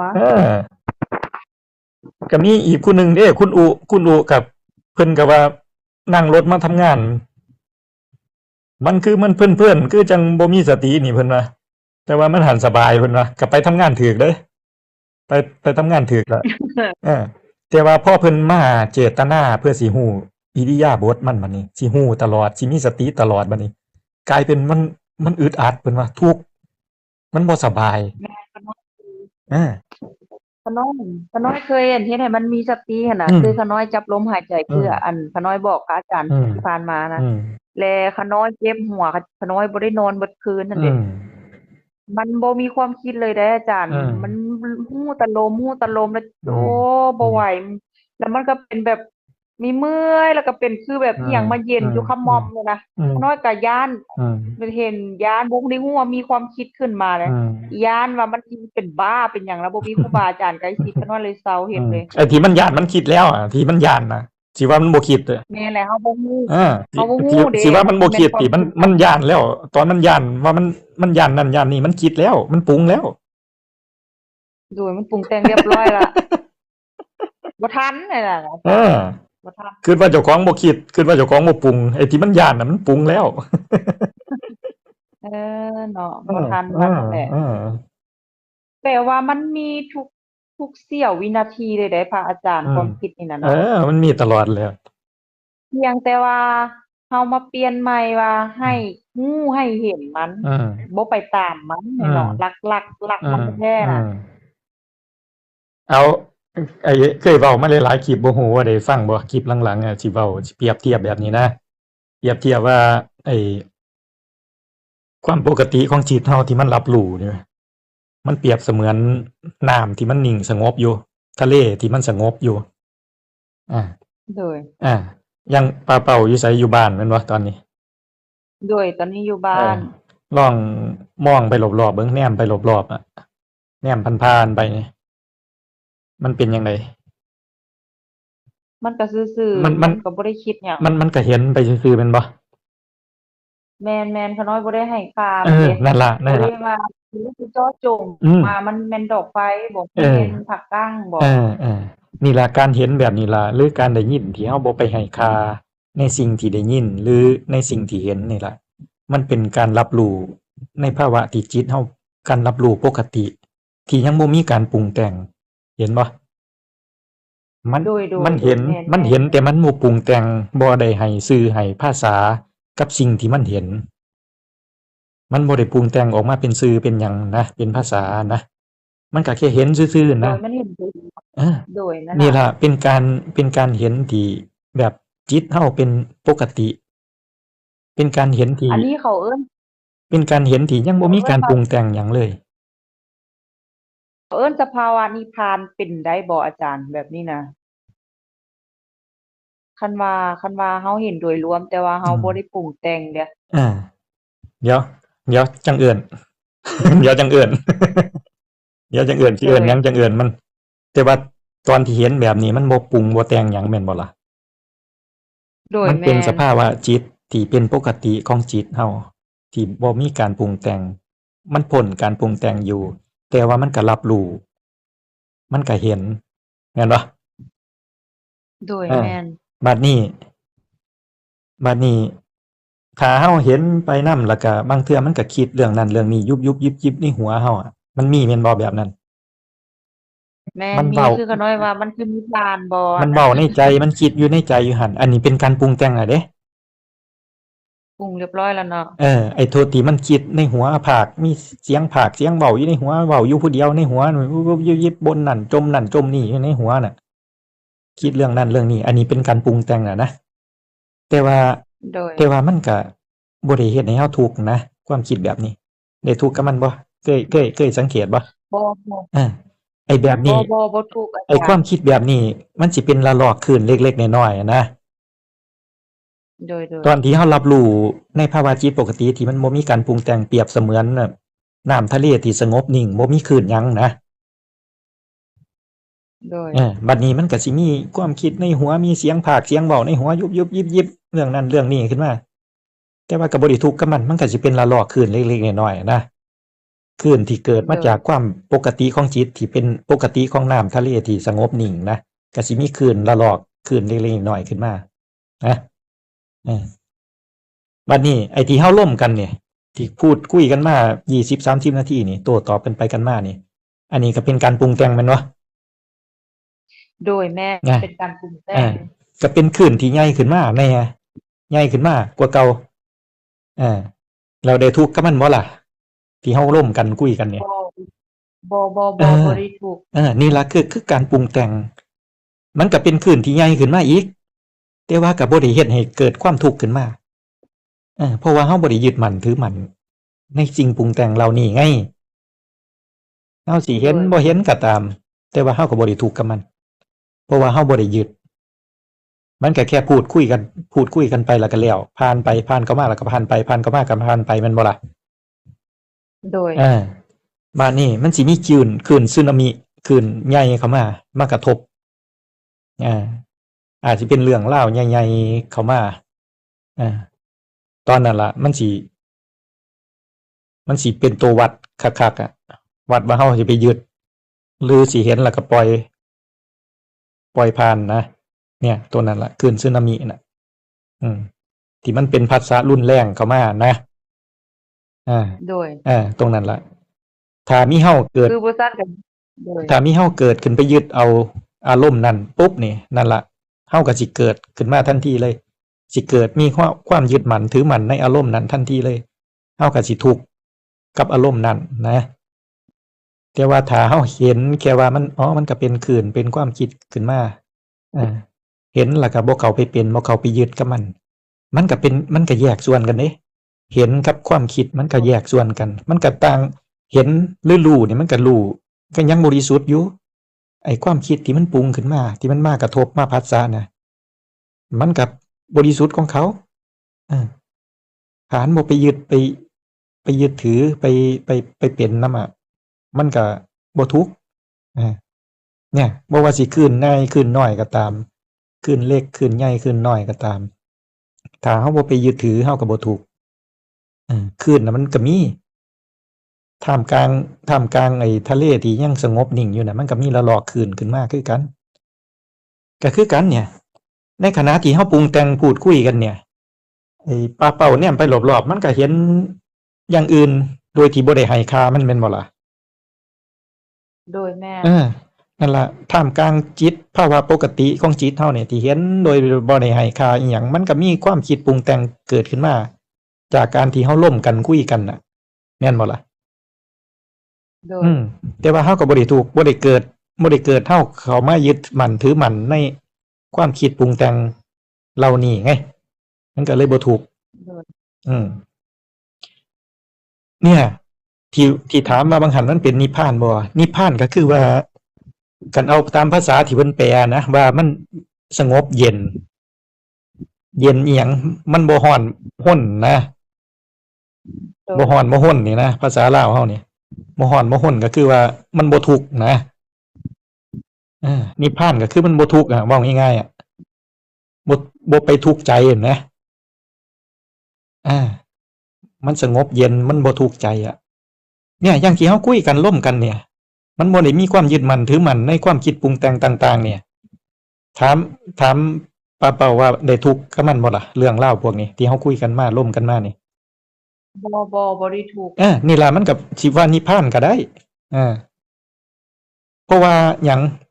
ที่มันนิพพานเพราะว่าหยังเพราะว่ามันบ่มีการเกิดหยังบ่มีการเกิดเฮาขึ้นไปยึดถือเอาอารมณ์ปรุงแต่งพวกนี้ไง โดย มันบ่เกิดเฮาขึ้นมายึดถือมาเสวยมายึดมั่นถือมั่นในอารมณ์ในอาการปรุงแต่งพวกนี้มันบ่เกิดความยึดมั่นถือมั่นมันก็เลยบ่ถูกสิเอิ้นว่าเป็นสภาวะนิพพานก็ได้ไงแต่ว่าถ้าเฮาไปยึดเอาความปรุงแต่งปุ๊บนี่เกิดเฮาขึ้นมาเด้เกิดความยึดมั่นถือมั่นขึ้นมาไปยึดเอาอารมณ์ความรู้สึกหรือความปรุงแต่งเนี่ยพอไปยึดปุ๊บนี่ความทุกข์สิตามมาอันนั้นบ่แม่นนิพพานแล้วบัดนี้เกิดเป็นทุกข์แล้ว เป็นนรกแล้วบัดนี้ สวรรค์ในอกนรกในใจเพิ่นก็ยังว่าไงมันก็อยู่หม้องเดียวกันนี่ล่ะถ้าเฮาไปยึดมันก็เป็นนรกแล้วบัดนี้ถ้าเฮาบ่ยึดปุ๊บมันก็เป็นนิพพานแล้วบ่แม่นสวรรค์แล้วบัดนี้เป็นนิพพานพุ่นแล้วก็บ่ถูกแล้วอาจารย์ก็น้อยถามลืมแน่นเฮาต้องจำเป็นบ่ที่ต้องไปเบิ่งกันอสุภะแบบว่าคนตายคนหยังนะเพื่อให้จิตมันฮู้ว่ามันบ่แม่นมันหั่นน่ะสุดท้ายมันก็ต้องเป็นจังซี่นะเฮ็ดให้มันเบื่อสังขารอาจารย์ ไอ้คันแนวทางแบบสมถะเพิ่นก็เบิ่งอสุภะเบิ่งอันนั้นเบิ่งนี้เพราะว่าเพิ่นสิปล่อยวางกายปล่อยวางไอ้เพิ่นสิเบิ่งบ่ให้เห็นเป็นความสวยงามนะแต่ว่าแนวทางเบิ่งแต่ YouTube แต่บ่เคยเห็นตัวจริง แนวทางของผมก็คือว่าเห็นมันตรงๆไปเลยคนงามก็งามคนงามก็งามสิไปปรุงให้มันเน่าเฮ็ดหยังเห็นผู้สาวงามๆก็งามมันปรุงว่างามก็เห็นมันว่ามันคิดว่างามไงเฮาก็มาเห็นความคิดพี่เห็นอาการเห็นอารมณ์พี่เห็นว่ามันปรุงว่างามแม่นก็ความจริงมันกำลังเปิดเผยให้เฮาเห็นไงมันกำลังคิดกำลังปรุงว่างามก็งามสิไปตัวเจ้าของเฮ็ดหยังบัดนี้โดยแต่ว่าไอ้นั่นก็แนวทางของเพิ่นก็เป็นอีกแนวทางนึงไปเบิ่งอสุภะก็แล้วแต่ไงแต่ว่าของผมนี่มาเบิ่งตัวนี้เลยมาเบิ่งอารมณ์อาการที่มันหลังจากรับผัสสะเห็นผู้สาวงามๆเข้ามาปุ๊บนี่อาการภายในเฮามันเป็นจังไดมันปรุงว่าจังไดมันคิดว่าโอ้ผู้สาวคนนี้คืองามแท้ก็ฮู้ก็เห็นมันไง งามมันปรุงว่างามก็ฮู้ว่างามเห็นคนงามก็งามแล้วอาหารแซ่บก็แซ่บแล้วสิไปปรุงให้มันเป็นของเน่าเฮ็ดหยังอาหารแซ่บๆก็ฮู้ว่าเจ้าของแซ่บ กับความจริง ที่มันปรุงขึ้นมาสดๆต่อหน้าเฮาสดๆร้อนๆมันปรุงอันไหนก็เห็นตามนั้นตามความจริง ซึ่งหน้าเลยล่ะเออ โดยก็เห็นมันเนาะ แม่น แต่ ก็ ว่า ฮู้ บ่ ก็ ให้ เห็น ค มัน นมัน ก็ฮู้ก็เห็นมัน ตามความจริงที่เขากำลังปรุงแต่งให้เฮาเห็นไง เนี่ย ฟังเทศน์ฟังธรรมเบิดมื้อนั่นแหล้ว ดีกว่าสวดมนต์พุ่นแล้ว ที่ป้าเป้าว่าบ่ได้สวดมนต์บ่ค่อยได้สวดมนต์แต่ว่านี่เฮามาปฏิบัติบูชาเลยนี่แฮงได้อานิสงส์หลาย มันสิเฮ็ดให้เฮาหลุดพ้นจาก ไอ้วัฏไอ้วัฏจักรการเวียนว่ายตายเกิดน่ะอา โดย วัฏจักรการเวียนว่ายตายเกิดมันเกิดตอนไหนเกิดตอนเฮาไปยึดถือเอาอารมณ์ไงอาเอาอารมณ์เอาอาการเฮาหลงไปยึดไงไปยึดเอาความคิดไปเชื่อความคิดไงนั่นล่ะมันก็เลยเกิดเฮาถ้าเฮาบ่เชื่อมันก็บ่เกิดมันก็เป็นนิพพานมันก็ปรุงแต่งมันก็คุยกันไปอยู่จังซี่ตลอดเนี่ยมันก็คุยกันไปแต่ว่าบ่ได้ยึดถือมันก็เป็นนิพพานอยู่นั่นล่ะคันสิว่านิพพานน่ะนิพพานก็คือมันก็สงบเย็นสงบแบบใดปรุงแต่งอยู่นี่มันสงบแบบใดสงบจากเฮาไงสงบจากความยึดมั่นถือมั่นไงในขณะที่มีการปรุงแต่งอยู่แต่ว่ามันสงบจากความยึดมั่นถือมั่นในสิ่งปรุงแต่ง แม่นเป็นช่วงเวลาของคนเฮามันจะสงบอยู่แล้ว มันจะบ่ปรุงแต่งตลอดเนาะอาจารย์เนาะคือว่ามันคือพระที่อาจารย์ว่าแหละเฮาเห็นหยังล่ะเฮาบ่ได้ปรุงอะนะคืออาจารย์อะเบิ่งคลิปอาจารย์ว่าขับรถน้อยก็สังเกตได้เวลาเฮาขับออกจากบ้านนะเฮาเห็นป่าเห็นหยังนะอันตาเห็นแต่มันบ่ได้ปรุงแต่ว่าในความคิดของมันน่ะมันไปปรุงเรื่องที่บ่เฮ็ดเวียกอะนะกำลังขี่รถไปบ่เฮ็ดเวียกนะตาเฮาเห็นอยู่มันบ่ได้ปรุงกันปัจจุบันได้มันสิปรุงอนาคตพุ่นนะความคิดนะก็น้อยเห็นแบบนี่ล่ะในตำราพวกเขาเรียนอภิธรรมเขาจังว่าการรับรู้ทั้งทวาร5ตาหูจมูกลิ้นกายเนี่ยมันเป็นการรับรู้ที่บ่มีการปรุงแต่งหยังเนี่ยมันถูกต้องตามตำราเลยนะที่มันมาปรุงอยู่ใจพี่แบบนี้ในขณะที่ตาเห็นนั่นเห็นนี่ในใจก็ปรุงเรื่องงานเรื่องการอยู่แม่นบ่แม่นๆๆมันบ่ได้ปรุงสิ่งที่มันเห็นอาจารย์ตาเห็นมันก็เห็นของมันไปมันผลการปรุงแต่งอยู่ตรงนั้นแต่ว่าในใจมันไปคิดเรื่องงานปรุงเรื่องงานหรือบางเทื่อมันอาจสิปรุงเรื่องที่มันเห็นก็ได้พอมันขี่รถไปปุ๊บเห็นต้นไม้เห็นอิหยังวิวรอบๆที่มันขี่รถไปเนี่ยมันก็อาจสิบ่คิดหยังหรอกบ่ได้ปรุงหยังหรอกก็แค่เห็นผ่านๆไปซื่อเพราะขี่กายผู้สาวงามๆปุ๊บนี่มันปรุงขึ้นมาทันทีเลยโอ้ยสาวนี่คืองามแท้เนี่ยมันสิปรุงไงถ้ามันสนใจอันไหนมันก็สิปรุงขึ้นมาไงเห็นบ่โดยถ้ามันสนใจเรื่องราวใดมันก็สิปรุงเรื่องนั้นขึ้นมาไงเดี๋ยวตอนนี้นะอาจารย์ที่เว้ามานี่นะเห็นความคิดมันไปกับคำเว้าของอาจารย์นะเห็นว่าผู้สาวงามๆอยู่แคมทางน่ะมันก็เห็นภาพนั่นแล้วเห็นบ่ล่ะยังว่ามันเป็นของมันเองนะได้สร้างมันอยู่บ่ล่ะมันเป็นเองมันเลยแล้วมันยังอยู่บ่ล่ะหรือมันดับไปแล้ว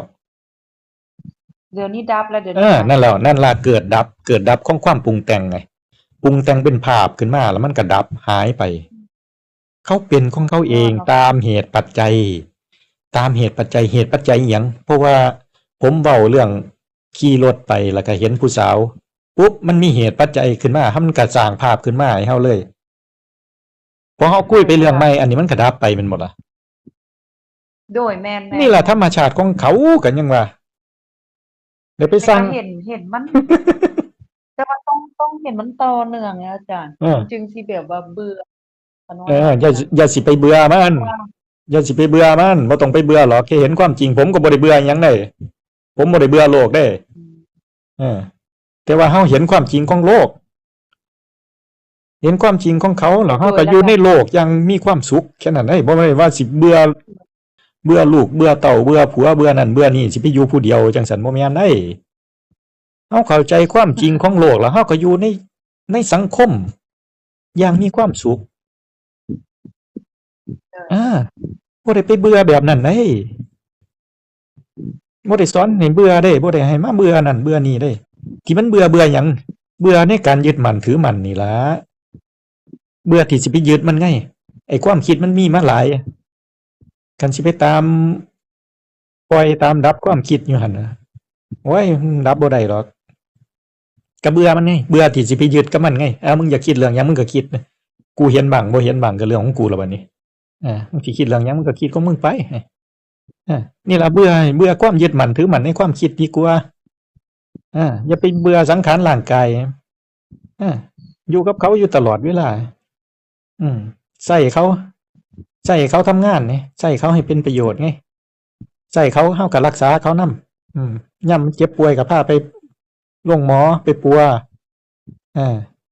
มันหิวก็พามันไปกินปวดท้องก็พาเข้าห้องน้ำตัวก็เพราะว่าแต่อาจารย์ฮะกับเฮาย้านผีย้านหยังหั่นน่ะอันนี้มันก็ความคิดปรุงแต่งเนาะก็ความคิดนั่นล่ะมันสร้างขึ้นมาเออก็ความคิดมันสร้างขึ้นมาทั้งๆที่ทั้งๆที่เขาบ่เคยเห็นผีอืมน่ะอืมล่ะผีอยู่ในหนังอะนะมันก็อืมปรุงมาเป็นแบบนั้นได้อืมอาจารย์นั่นแหละอืมอืมก็คือขาน้อยน่ะเลิกเรียกคำน่ะได้ปิดห้องการเลยค่ะอาจารย์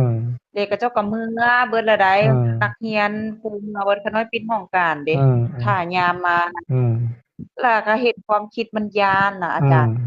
ผีหันบ่ย้านปานใดดอกมันย้านแบบขับรถมืดๆเมื่อหั่นน่ะมันย้านโจรย้านหยังน่ะอาจารย์เห็นความคิดมันคิดขึ้นมาอยู่ทางเปรียวบ่ได้อยู่ในเมืองบ่บ่ผมซานเมืองเลยอาจารย์เพราะว่าบ้านขาน้อยนี่มันก็สิว่ามันอยู่แถวทางงอนนี่นะอาจารย์เคยมาบ่ทางใดก็ทางงอนเด้ทางงอนอยู่ทางใดเนาะแถวขัวทางงอนมาทางก็มาทางดอนนูนนะดอนนูนอาจารย์ฮู้บ่บ้านเพิ่น บ่ฮู้จักจักหม้องหรอกเอออาจารย์เคยมาลาวบ่โอ้ยไปอยู่หงสานี่5ปีไปโฮงซาบ่หงสาสยามบุรี5ปีไปอ้าวก็อยู่อั่นขัวขาน้อยก็เคยเฮ็ดเวียกอยู่หั่นเราแปลภาษาจีนอยู่หั่น5ปีอ้าวชื่อหยังใบม่อนน่ะใบม่อนติบ่ฮู้จักแหมฮู้จักแต่บอกเราไส้เราแปลภาษาฮู้จักแต่ชื่อไส้เป็นคนไอ้ไทลืออยู่มาจากไอ้พงสาลีไส้กับอีกคนตอนนั้นอาจารย์ยังบ่ได้บวชติตอนนั้นน่ะบ่ยังเฮ็ดเวียกอยู่หงสาอยู่แต่ว่ายังบ่ได้ปฏิบัติน่ะปฏิบัติอยู่แต่ว่าหั้นบ่ทันได้ออกบวชกำลังหาเหตุปัจจัยหยังที่เฮ็ดให้อาจารย์ออกบวชมันน่ะ อยากเป็นพระอรหันต์อยากได้นิพพานอืม มันจะเป็นพระอรหันต์ความคิดมันจะเป็นพระอรหันต์ติอ่านประวัติครูบาอาจารย์หลายอยากเป็นอ่านไปก็ให้ไปนำก็อยากเป็นขาน้อยก็เป็นคืออาจารย์นี่แหละอ่านประวัติเพิ่นให้มาทุกข์แท้คือมาทุกข์แท้นะอาจารย์น่ะเชื่อความคิดเด้เอ้าก็มันก็ต้องออกบวชเนาะธรรมะอยู่ฝากตายต้องเข้าป่าเข้าดงสิมาแบบนี้มันบ่ได้นะมันก็เลยฟ้าวหาเงินใช้หนี้เพื่อสิได้ออกบวชซั่นแหล้วหานิพพาน แต่อาจารย์มีลูกแล้วติอาจารย์น่ะบ่มีโอ้อาจารย์ยังบ่ได้สร้างครอบครัวว่ะมีครอบครัวอยู่แต่ว่าบ่มีลูกโอ้โชคดีเลยเนาะนั่นล่ะก็ไปอยู่หั่นแต่ว่า5ปีเดี๋ยวปลายนี้อาจารย์บวชอยู่วัดว่ะเดี๋ยวนี้นะบ่สึกออกมาแล้วโอ้สึกออกมาปีแต่ว่าก็ยัง2ปีแล้ววะโดยก็แปลว่าอาจารย์ยังอยู่นำครอบครัวตอนนี้ก็อยู่กับครอบครัวธรรมดาปกตินี่ล่ะก็มาเป็นคนปกติซื่อนี่ล่ะขาน้อยคิดว่าอาจารย์ไป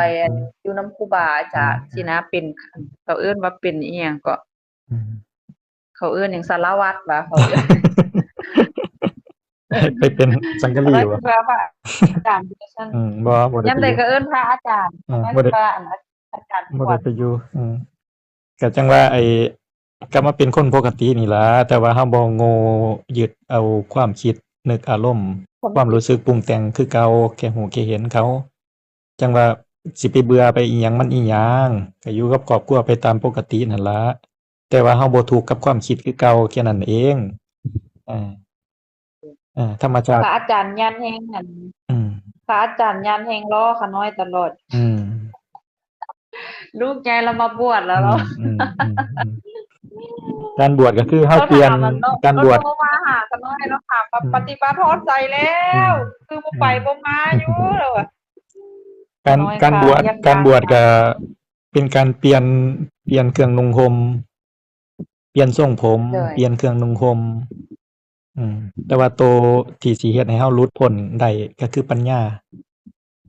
อา ปัญญาสำคัญปัญกันญาปัญญาแต่ว่านักบวชก็มีเวลาในการประพฤติปฏิบัติหลายพรรษาข้างนอกก็สิแม่นล่ะบ่หลายคือฆราวาสถ์แต่ว่าถ้ามองเลยในแง่ความมันก็มีข้อดีข้อเสียต่างกันในฆราวาสถ์นี่มันพรรษาหลายพรรษาหลายมันเห็นอารมณ์หลายเด้โดยแม่นล่ะเห็นอารมณ์หลายแล้วเด้บัดนี้มันก็สิมีสิ่งมันกระเพื่อมกระทบมันอันนั้นอันหลายเห็นนี้มันกระทบอารมณ์หหลายมันมันลายกว่ามันมัน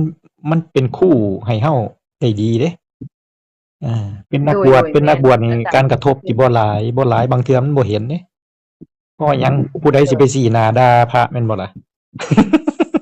โดยกับโยมนี่เขาบ่ได้เกรงใจแล้วเขาบ่พอใจเขาด่าเอาโลดน่ะมันก็กระทบกระเพื่อมเกิดเป็นอารมณ์อาการขึ้นมาเราก็เห็นมันติล่ะบัดนี้อาถ้ามีผู้ชี้ทางได้ถูกต้องนี่บ่ว่าสิเป็นฆราวาสถ์หรือพระหรือหยังก็ตามบ่ได้เกี่ยวกับเพศที่เฮาถือครองอยู่หรอกขอให้มีผู้ชี้ทางได้ถูกต้องขาน้อยอันตอนสอนหนังสือนะอาอืมจารย์ขาน้อยก็บ่ทันมันนั่นแหละอืมความคิดเนาะอืมคือเด็กเรียนเด็กน้อยเขาเจ้าบ่อืมบ่เรียนหนังสือแล้วอืเขาเจ้ามล้มกันแล้วโพดบอืมนแซวอยู่ในห้องเลยอืมขาน้อยใจหายอืมน้อยก็หายขึ้นเลยอืมแบบว่ามีอารมณ์ความแบบว่าอืมหายอืมเรียกว่าอืมอย่างนี้อาจารย์อืมอืมแต่นี่มาสังเกตเบิ่งอืมบัดนี้อืมแต่ลองเปลี่ยนวิธีใหม่อืมขาน้อยจะบ่หายอืมอืมแลพูดดื้อๆนะขาน้อยจะไปกอดคออืมเดี๋ยวรวมน้ำกับเจ้าดีๆแล้วก็อืมเจ้าก็เซาอะอืมนะอาจารย์ อืมอืมคันเฮาใส่อารมณ์รุนแรงอะอืน่ะมอืมจะเฮ็ดให้กระเจ้าแฮงบ่ฟังเฮาแม่นนะนัแม่นกเรียนน่ะเขาสิซั้งเฮาไงเขารังเกียจเขาบ่อยากคุยนำ โดยล่ะเออขาน้อยมาสังเกตอือันพวกมนั้นเมตตานี่สำคัญเด้ๆแออาจารย์ม่เด้อนๆๆถึงครูบาอาจารย์นะแม่นๆพอเฮาเข้าใจความจริงแล้วความเมตตามันมาเองเดะโดยอามันมาเองเลยกับสัตว์กับหมาพูดกับแมวกับดื้อๆสิอิหยังนี่มันมีเมตตาหลายเดะอากระเจ้ามักย่องนะนักเรียนนะอืมแบบมักอืมเว้าหนีเว้าหนำเด็กเออก็จะฟังความเฮาคันเฮาไปเว้าให้เอน่ะคือลูกคืออกันๆๆลูกขาน้อยนี่เรามักย่องได้อืมให้บ่ได้เด้ๆอืม ให้แล้วแฮงแบบอืมเป็นเรื่องอืมใหม่เลยเด้ อืมบ่ว่าแล้วผู้เฒ่าก็มักย่องคือกันแหล้วบ่ว่าแต่เด็กน้อยแหล้ว บ่ว่าไผแหล้วเขาก็มักเว้าดีนำแหล้วบ่มีไผมักเว้าร้ายเดะแม่นบ่ล่ะบ่ว่าไผล่ะเจ้าของคือกันแม่นบ่ล่ะอืมบ่มักเดะคนมาร้ายคันเว้าดีๆม่วนๆจังสิมักอยู่แม่นบ่ว่าไผล่ะเออเออนั่นล่ะมันก็สิค่อยเปลี่ยนนิสัยเฮาไปนำของหมู่นี้พอเฮาเข้าใจความจริงนี่มันอยู่กับสังคมกับสิ่งแวดล้อมได้ทุกสิ่งแวดล้อมล่ะอา ตัวมันสิวัดผลได้อีหลีคือเฮาอยู่ในธรรมชาติอยู่ในสังคมสิ่งแวดล้อมแบบปุถุชนทั่วไปนี่ล่ะเนี่ยถ้าเฮาอยู่ได้นี่อยู่ได้อย่างบ่ทุกข์บ่ร้อนนี่นั่นล่ะคือตัววัดอย่างดีเลยอาแฮ่งเก่งแฮ่งเก่งแต่อาจารย์คันเฮาภาวนาแล้วนี่นะเฮาก็ต้องได้ถือศีล5ตัวอาจารย์ฮะเหล้าเบียร์ก็บ่ได้กินเด้อาการภาวนานี่นะอาเฮาก็ต้องได้ถือศีล5เด้อาบ่กินก็บ่กินไงถือนี่คำว่าถือนี่ถือแบบอัตโนมัติกับถือแบบมาแบบมีผู้ถือกับต่างกันเดะ แบบใดถือแบบอัตโนมัติก็คือใจมันบ่เป็นเองอะใจมันบ่เอาอะเออเออขาน้อยบ่เอาแล้วเด้อใจคันเราใจมันบ่เอาใจมันบ่เอามันบ่แม่นมาห้ามไงบ่แม่นมาคอยห้ามเจ้าของอะไอ้คอยห้ามเจ้าของนี่คือมันถือเอาไงยังมีการแบกการถืออยู่แบบนั้นแต่ว่าการถือที่เป็นอัตโนมัติที่บ่มีตัวตนในการถือนี่บ่มีเฮ้าในการแบกการถือนี่ก็คือว่ามันเป็นของมันเองแหมยังบ่ฆ่า10กว่าสัตว์ปีแล้วเด้อขาน้อยฮะอืม10กว่าปีแล้วเด้อขาน้อยเออบ่กินเหล้ากินเบียร์น่ะก็ดีไงก็ดีไงอา อืมที่แรกมันก็สิถือแบบว่าห้ามเจ้าของอะล่ะที่แรกแต่ว่าพอผ่านไปหลายๆปีมันก็สิเป็นอัตโนมัติของมันเองมันสิบ่กินเองสุขภาพเลยอืมเลยอืมสุขภาพมันอืมอืมคือหมู่แน่อืมก็เลยว่าอืมตัดเลยอะนะอืมขาน้อยอืม อย่างเรื่องฆ่าสัตว์จังซี่มันก็บ่ฆ่าเออก็บ่ฆ่า โดย สิไปฆ่าปูฆ่าปลาในนาอิหยังพวกนี้ก็บ่ฆ่าอืมหากินก็บ่ได้หาปูหาปลาหากบหาเขียดหาสิ่งมีชีวิตมาเฮ็ดกินก็มีแต่ซื้อของตลาดของที่ตายแล้วนะ แม่นล่ะ เออ เงินพ่อน้อยก็ซื้อของตายแล้วล่ะมาเฮ็ดนะ นั่นล่ะจังซั่นล่ะนั่นล่ะ บอกพ่อน้อยว่าคันเฮาเฮ็ดแบบนี้ได้นะการภาวนามันก็จะไวขึ้น แม่น ว่าอาจารย์เนาะ แม่นนั่นแหละ มันก็เสริมกันไงแต่ว่าตัวสำคัญก็คืออย่างหลวงปู่หมันเพิ่นก็ว่าเพิ่นถือศีลข้อเดียวเพิ่นว่าถือศีลข้อเดียว ข้อหนึ่ง ก็คือถือ ข้อห้าว่า ถือศีลรักษาใจซื่อๆนี่นะก็คือบาง อ๋อ ครูบาอาจารย์บางองค์เพิ่นก็สิว่าครูบาอาจารย์บางองค์เพิ่นก็สิว่าไอ้บ่เฮ็ดให้เจ้าของเดือดร้อนบ่เฮ็ดให้คนอื่นเดือดร้อน อันใดก็ได้ โดย ที่เจ้าของบ่เดือดร้อนแล้วคนอื่นบ่เดือดร้อนนะครูบาอาจารย์บางองค์เพิ่นก็สิเว้าแบบนี้รักษาใจก็คือว่าถ้าแม่นศีลอย่างพระเนาะเคยมีพระหลวงปู่ชาวัดหนองป่าพงจังหวัดอุบลนะเพิ่นไปหาหลวงปู่หมันเพิ่นสงสัยในศีลนะศีล227ข้อของพระนี่อุ้ยสิรักษาจังได๋มันจังสิได้แล้ววะไปหาหลวงปู่หมันหลวงปู่หมันก็เลยบอกให้รักษาใจน่ะเพราะรักษาใจอันใดควรบ่ควรอันนี้มันก็ฮู้ของมันนะสิแหมอันใดควรบ่ควรนะมันก็บ่ได้ไปไล่รักษาทีละข้อไงอันใดเหมาะสมในสมัยพุทธกาลเพิ่นก็มีที่มีผู้มีพระนะไปถามพระพุทธเจ้าโอ้ยมันหลายแท้สินะก็บอกให้รักษาใจซื่อน่ะก็คือฆราวาสเฮาจังซี่เฮาก็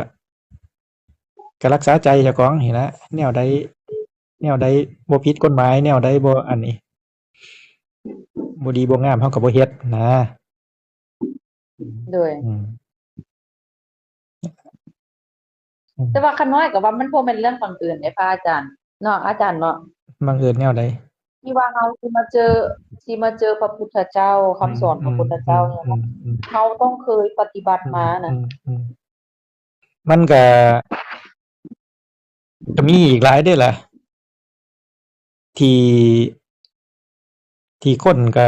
อยู่ในยุคเดียวกันกับเฮาก็ยังมีศาสนาของพระพุทธเจ้าเหลืออยู่แต่ว่าเขาก็บ่ได้สนใจเพราะว่าเขา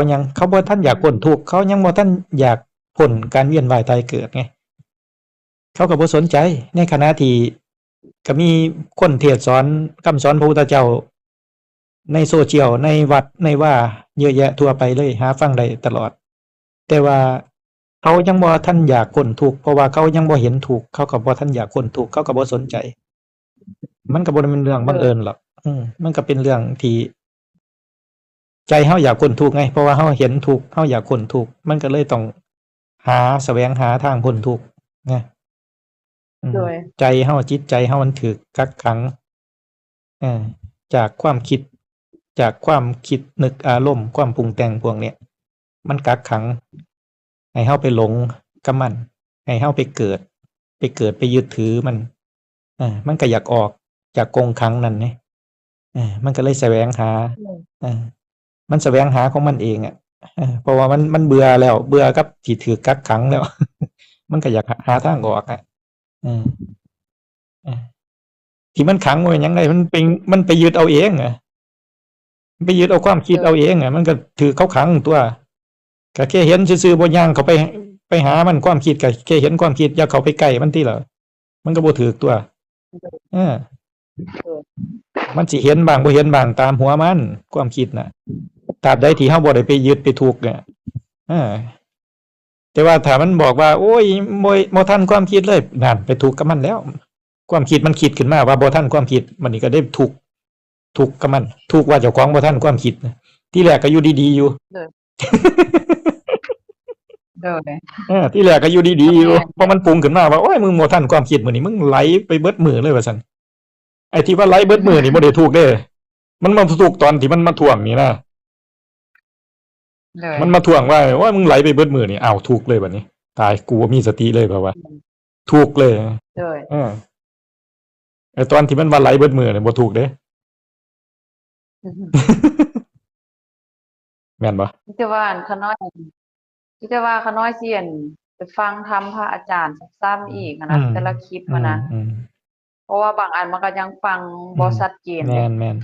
อาศัยธรรมะนี่แหละในการบ่ให้เฮาคิดไปอย่างอื่น โดย ฟังธรรมบรรลุธรรมด้วยการฟังธรรมบ่มันบ่แม่นฟังซื่อๆเด้ฟังแล้วเฮาสังเกตอาการภายในเฮาอะสังเกตตามบางเทื่อบางคลิปนี่ผมสิชี้บอกทางนะชี้บอกให้เห็นความคิดให้เห็นนั่นเห็นนี่ไงเฮาก็ฟังไปนำแล้วก็เห็นตามไปนำปัญญามันสิค่อยเกิดเองหรอกโดย มื้อนี้เกิดจักเทื่อแล้วมื้อนี้เกิดไปยึดถืออารมณ์ความคิดจักเทื่อแล้ว มื้อนี้ว่ะ แม่น บ่หลายเด้พระอาจารย์ เพราะว่าเมื่อวานนี้ขาน้อยเว้าให้พระอาจารย์ฟังเด้ขาน้อยเจ็บท้องน้องเสียเด้มันก็เห็นความจริงเด้บ่ค่อยยึดนะมื้อนี้นะบ่ค่อยทุกข์นะแต่ว่าร่างกายเห็นร่างกายมันเพลียมันเมื่อยเด้นั่นแหละ เบิ่งมันไปก่อน แล้วเปรียบเทียบกับตอนที่เริ่มฟังที่แรกตอนเฮาร่วมกันบางเดือน2เดือนก่อนเป็นจังได๋เปรียบเทียบมื้อนี้กับตอนที่แรกเลยที่เฮามาก็ดีขึ้นแหละอาจารย์ ฮะมันก็ฮู้ว่ามันเป็นความคิดนะอาจารย์เพราะว่ามันบ่แบบว่ามันบ่ยึด 100% เด้ที่ผ่านมาหั่นมันยังยึดอยู่มันยังไหลไปเลยเด้แบบว่ามันยังเชื่อความคิดว่ามันเป็นความจริงอะนะอาจารย์แต่ว่าฟังมาก็ถือว่าผ่อนคลายขึ้นหลายนะแบบว่าเห็นสัจธรรมเด้ว่ามันเป็นความคิดบ่แม่นเฮาอะนะเดี๋ยวก็ต้องได้ฟังไปเรื่อยๆเลยขาน้อยนะ ต้องฟังไปเรื่อยๆต้องฟังไปเรื่อยๆขาน้อยจะอาศัยเวลาว่างแบบจากการพักผ่อนที่ก็ต้องได้ฟังแบบว่าปลุกความคิดบ่ให้มันคิดไปเรื่องอื่นมันฟังไปนะมันสิได้ปัญญานำนะปัญญาจากที่เว้าไปบรรยายไปเนี่ยเฮามาเห็นเฮาก็สังเกตตามไปเบิ่งอาการที่เกิดของเฮาเนี่ยอาการที่มันกำลังเกิดของเฮาเนี่ยก็เห็นไปบางเทื่อมันสิมาอันนั้นกันเองหรอกมันสิมีจังหวะของมันที่มันขึ้นมามันยอมรับความจริงขึ้นมาชั่วมีคนลาวโทรหาอาจารย์หลายบ่ ก็มีกลุ่มแม่นี่นั่นล่ะก็โทรมา 2-3 คนบ่บางคนก็แอดไลน์มาซื่อๆแต่ว่าก็บ่ได้โทรมาก็จักเป็นแนวใดล่ะก็บ่ฮู้ก็แล้วแต่เขานั่นล่ะโดยสิให้เฮาโทรตามบ่ตามแล้วขาน้อยก็คือจังซี่แหละขาน้อยน่ะอยู่ละลาบ่มีหยังเฮ็ดแล้วก็ฟังธรรมแล้วบัดนี้แล้วก็เบิ่งมาทุกวันแหละนี่ล่ะบ่ได้แบบว่าเจตนาว่าจะให้หลุดพ้นหยังดอกอาจารย์ขอให้แค่เห็นความจริงอะนะเอาหลุดพ้นจากนี่ล่ะหลุดพ้นจากอำนาจของความคิดนี่ล่ะคำว่าหลุดพ้นเนี่ยหลุดพ้นจากอำนาจของความคิดนึกปรุงแต่งอารมณ์ความรู้สึกนึกคิดปรุงแต่งหลุดพ้นจากอำนาจของเขาบ่แม่นว่าบ่ให้มีความคิดได้ความคิดมีคือเก่าแต่ว่าบ่ไปหลงยึดเอาคือเก่าหลุดพ้นจากความยึดมั่นถือมั่นในอาการพวกนี้ล่ะในอารมณ์ความรู้สึกนึกคิดนี่ล่ะคือหลุดพ้นบ่ต้องพ้นไปนอกโลกนอกจักรวาลหรอกบ่ต้องพ้นจากลูกจากผัวหรอกอยู่นำเขาคือเก่านั่นล่ะอย่าไปเบื่อไปนายไปเปิดเขาเถอะเฮ็ดบุญอาจารย์ขาน้อยแต่ขอให้แต่มีดวงตาเห็นธรรมเด้อันขอแต่อันเดียวนี่แหละที่ผ่านมาย้อนความบ่ฮู้ยามใดก็ขอให้ร่ำให้รวยเด้อาจารย์อยากรวยก็รวยไปอยากรวยก็รวยไปรวยก็เอาแบ่งมาให้ใช้นำเนี่ยขอให้มีดวงตาเห็นธรรมเห็นสัจธรรมความจริงนะบ่อยู่มาเวียนว่ายตายเกิดแล้วนะดวงตาเห็นธรรมล่ะสิเห็นหยังล่ะฮะเห็นธรรมแล้วมันเห็นอีหยังล่ะคำว่าดวงตาเห็นธรรมมันไปเห็นอีหยัง เห็นดวงตาเห็นธรรมก็เห็นความจริงเด้ความจริงว่ากายใจนี้ความคิดนี้มันบ่แม่นเฮาเด้มันบ่แม่นเฮา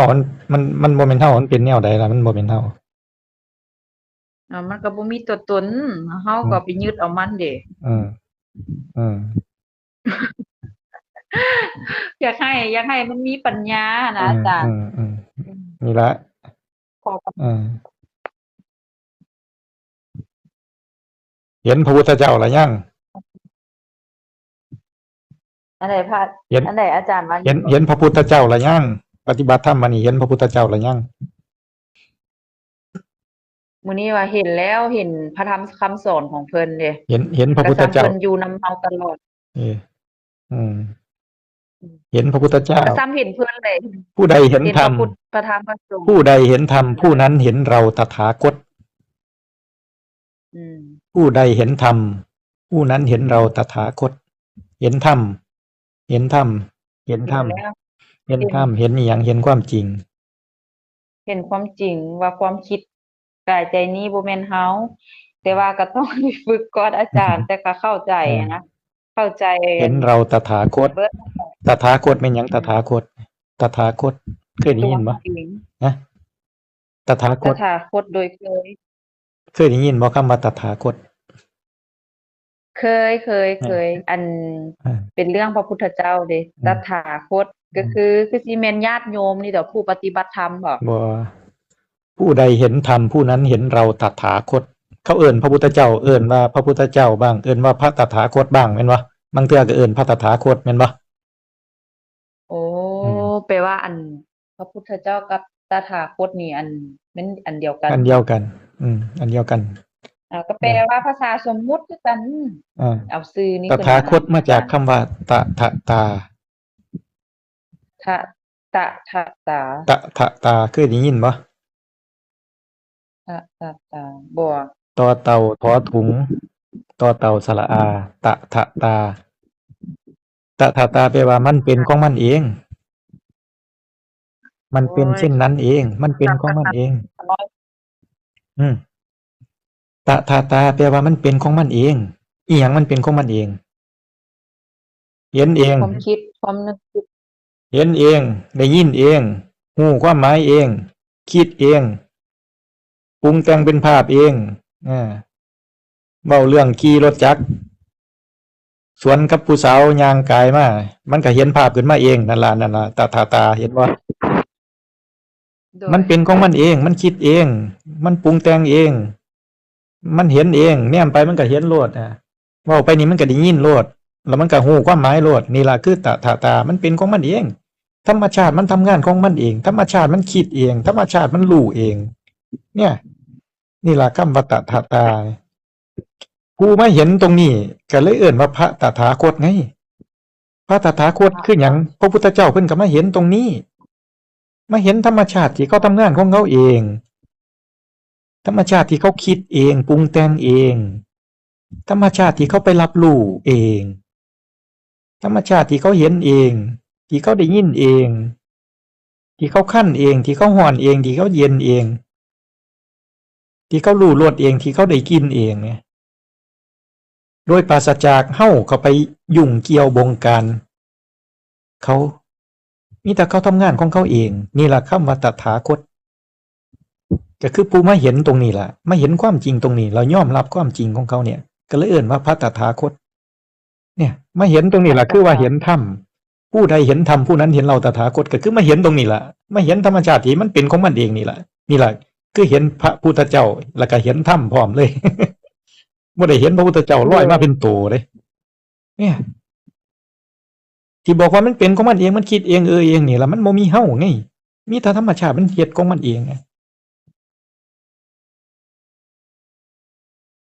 โดยเว้าไปนี่ได้ยินได้สั่งให้มันได้ยินอยู่บ่ล่ะมันได้ยินเอง แต่แล้วมันแล้วมันบอกบ่ว่าอันใดได้ยินหูหรือตาหรือจมูกได้ยินมันมีมันบ่บ่ได้บอกมันได้ยินเองจักอิหยังได้ยินแม่นบ่ล่ะมันได้ยินโลดแม่นบ่โดยมันบ่ได้ว่าหูได้ยินหรอกแม่นบ่โดยต้องมีคำว่าหูว่ามันจังสิได้ยินต้องเอิ้นบ่ต้องเอิ้นว่าหูก่อนว่ามันจังสิได้ยิน เด็กน้อย3 เดือน5 เดือน6 เดือนนี่มันรู้จักคำว่าหูล่ะยัง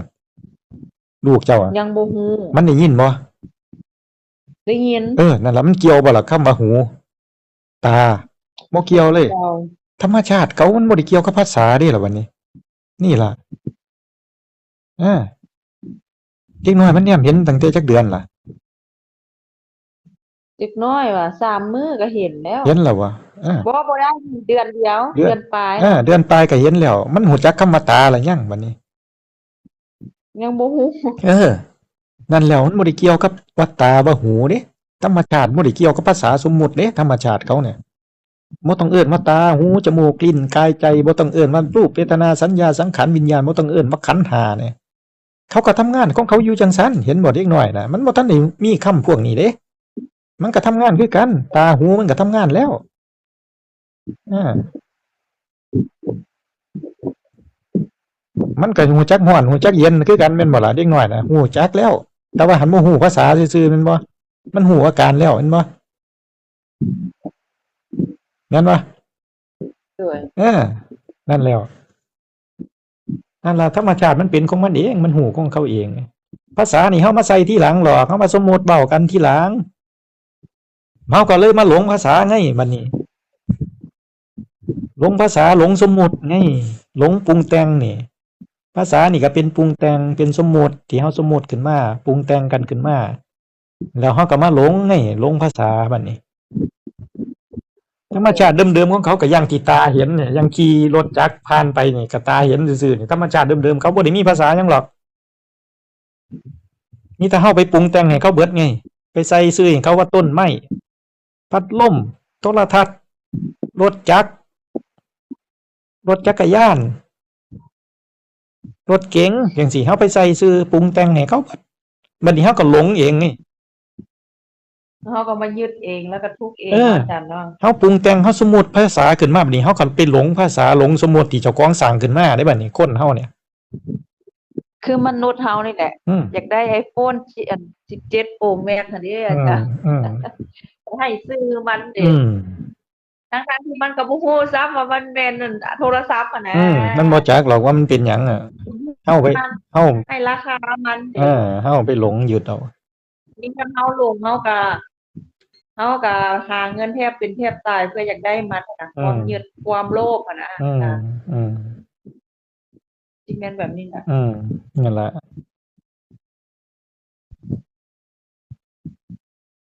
เดี๋ยวนี้เขาน้อยก็ปล่อยหลายแล้วเด้ออาจารย์ที่นี่โอ๊ยอยากได้อยากมีอยากเป็นหลายเด้เดี๋ยวนี้ก็ถือว่าผ่อนลงหลายแล้วนะมันความยากเพราะว่าหามาน่ะอาจารย์หามาแล้วก็มันบ่อยู่บ่เซาเด้อาจารย์เมื่อยเฮาเองแต่ว่าเอาเวลาที่แบบอยู่หากินน่ะมาปฏิบัติภาวนาให้หลายขึ้นดีกว่าขาน้อยมาบ่ฮู้ว่าตายเมื่อใดจังนะแต่ว่าก็ให้มันสมดุลกันล่ะเพราะว่าเฮาก็ยังอยู่ทางโลกอยู่เฮาก็ต้องทำมาหากินไปส่วนการปฏิบัตินี่ก็คือว่าวิธีการพวกนี้มันปฏิบัติได้ทุกสถานการณ์ทุกสถานที่บ่ได้ว่าเฮาจะต้องมานั่งสมาธิหรือเดินจงกรมหรือต้องไปอยู่วัดบ่เกี่ยวที่ขาน้อยเข้าใจแนวนั้นที่เฮาร่วมกันนี่มันก็เป็นการปฏิบัติแล้วที่ผมบอกให้เห็นความคิดไงที่เห็นนั่นเห็นนี่นั่นล่ะก็เป็นการปฏิบัติแล้วที่ถามว่าเห็นบ่นั่นเห็นบ่ที่มันคิดมันปรุงขึ้นมามันสร้างภาพขึ้นมาแล้วมันดับไปละยังเห็นแล้วมันดับไปละยังดับแล้วนี่ล่ะแต่ตอนเฮาเว้าเรื่องอันผู้หญิงอยู่กลางทางก็ดับไปแล้วดับไปโดนแล้วนี่ล่ะคือการปฏิบัติปฏิบัติแบบจับมือจูงมือมาแล้วก็ชี้บอกเลยไงเห็นบ่นี่มันเกิดขึ้นมาเห็นบ่มันดับไปแล้วจังซี่แหมแล้วที่ผมถามว่ามื้อนี้เกิดจักเทื่อนี่เกิดจักเทื่อนี่ตัวสำคัญคือตัวผีเด้ไอ้ตัวความคิดนึกอารมณ์ที่มันเกิดขึ้นมายังธรรมดาเด็กๆขี้ๆได้นั่นความคิดที่มันเกิดมันดับน่ะเกิดเป็นภาพขึ้นมาแล้วก็ดับไปอันนั้นธรรมดาแต่ว่าตัวสำคัญตัวพี่ตัวเกิดเฮาไปยึดมั่นถือมั่นนี่ที่ถามว่าเกิดจักเทื่อนี่ถ้าเฮาบ่ยึดเลยตั้งแต่เช้ามานี่ก็ถือว่าเฮาบ่เกิดเลยมันก็เป็นนิพพานมาตลอดไงตราบใดที่บ่เกิดความยึดมั่นถือมั่นในอารมณ์อาการต่าง ที่มันปรุงแต่งผ่านเข้ามานี่แต่ว่าเฮาบ่ได้ไปหลงยึดกับมันน่ะมันก็บ่เกิดเฮา โดยความสงบมันก็มีท่ามกลางความวุ่นวายความปรุงแต่งนี่ล่ะความสงบอิหยังสงบก็คือว่าสงบจากความยึดมั่นถือมั่นสงบจากเฮาไปยึดเอาอาการเอาอารมณ์พวกนั้นไงสงบจากกิเลสเนาะอาจารย์เนาะสงที่บจากคว่าเนาะวามยึดบ่อยากไปใส่คำว่ากิเลสความยึดคันไปใส่คำว่ากิเลสก็สิไปไล่หาอีกกิเลสตัวใดสิไปฆ่ากิเลสอีกอะเอา เอ ตัวยอดมันเลย ค นี่ วามยึด ความยึดมั่นถือมั่นอุปาทานนี่ล่ะสงบจากความยึดมั่นถือมั่นสงบจากตัวกูของกูที่ไปยึดเอาอารมณ์เอาอาการเอาความรู้สึกนึกคิดปรุงแต่งต่างๆนี่ล่ะเนี่ยคือความสงบที่แท้จริง โดย ในขณะที่มีความปรุงแต่งเกิดขึ้นอยู่ตลอดเวลานี่ล่ะแต่ว่ามันก็มีความสงบจากความยึดมั่นถือมั่นที่บ่มีเฮาไปยึดเอาความปรุงแต่งไงเฮาบ่ไปวุ่นวายนำเขาไงความคิดนึกปรุงแต่งมันก็ปรุงไปเฮาบ่ได้ไปวุ่นวายนำเขาเฮาก็เลยบ่ทุกข์นำเขาไงเข้าใจบ่ เข้าใจ ก็คือจังซี่ล่ะนี่เฮาล้มกันอยู่นี่เฮาคุยกันมาเป็นชั่วโมงนี่ได้มายึดมั่นถือมั่นนำมันบ่ล่ะ บ่ได้ยึดเบ้าแล้วก็ปล่อยผ่าน นี่ล่ะ เลย มันก็สงบแบบนี้ไงสงบที่เฮาบ่ได้ยึดในความปรุงแต่งพวกนี้ไงมันบ่มีเฮาขึ้นมายึดถือบ่มีเฮามาทุกข์กับเรื่องราวพวกนี้ แปลว่าเฮาบ่ให้รู้สึกตัวบ่อาจารย์คิดว่าจังได๋บ่แปลว่าบ่จำเป็นต้องสร้างความรู้สึกตัวแมันบ่นี่ มันก็ฮู้ไปในตัวโดยที่เฮาบ่ได้ว่าเฮารู้สึกนี่ล่ะนี่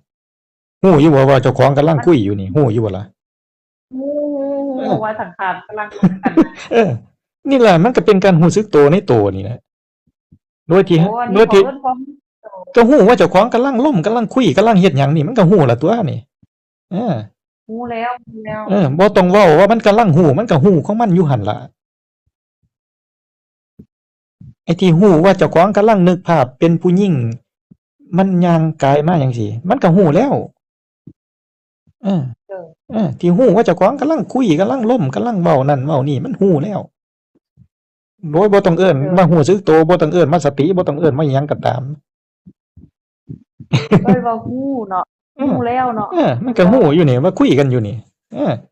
นั่นล่ะมันก็ฮู้อยู่นี่มันฮู้แบบอัตโนมัติฮู้ของมันเองไงฮู้ที่บ่มีเฮาก็ไปจัดการมันคันพ่อบอกว่าสิรู้สึกตัวนี่มันสิเข้าไปจัดการทันทีเลยนะสิพยายามรู้สึกตัวเด้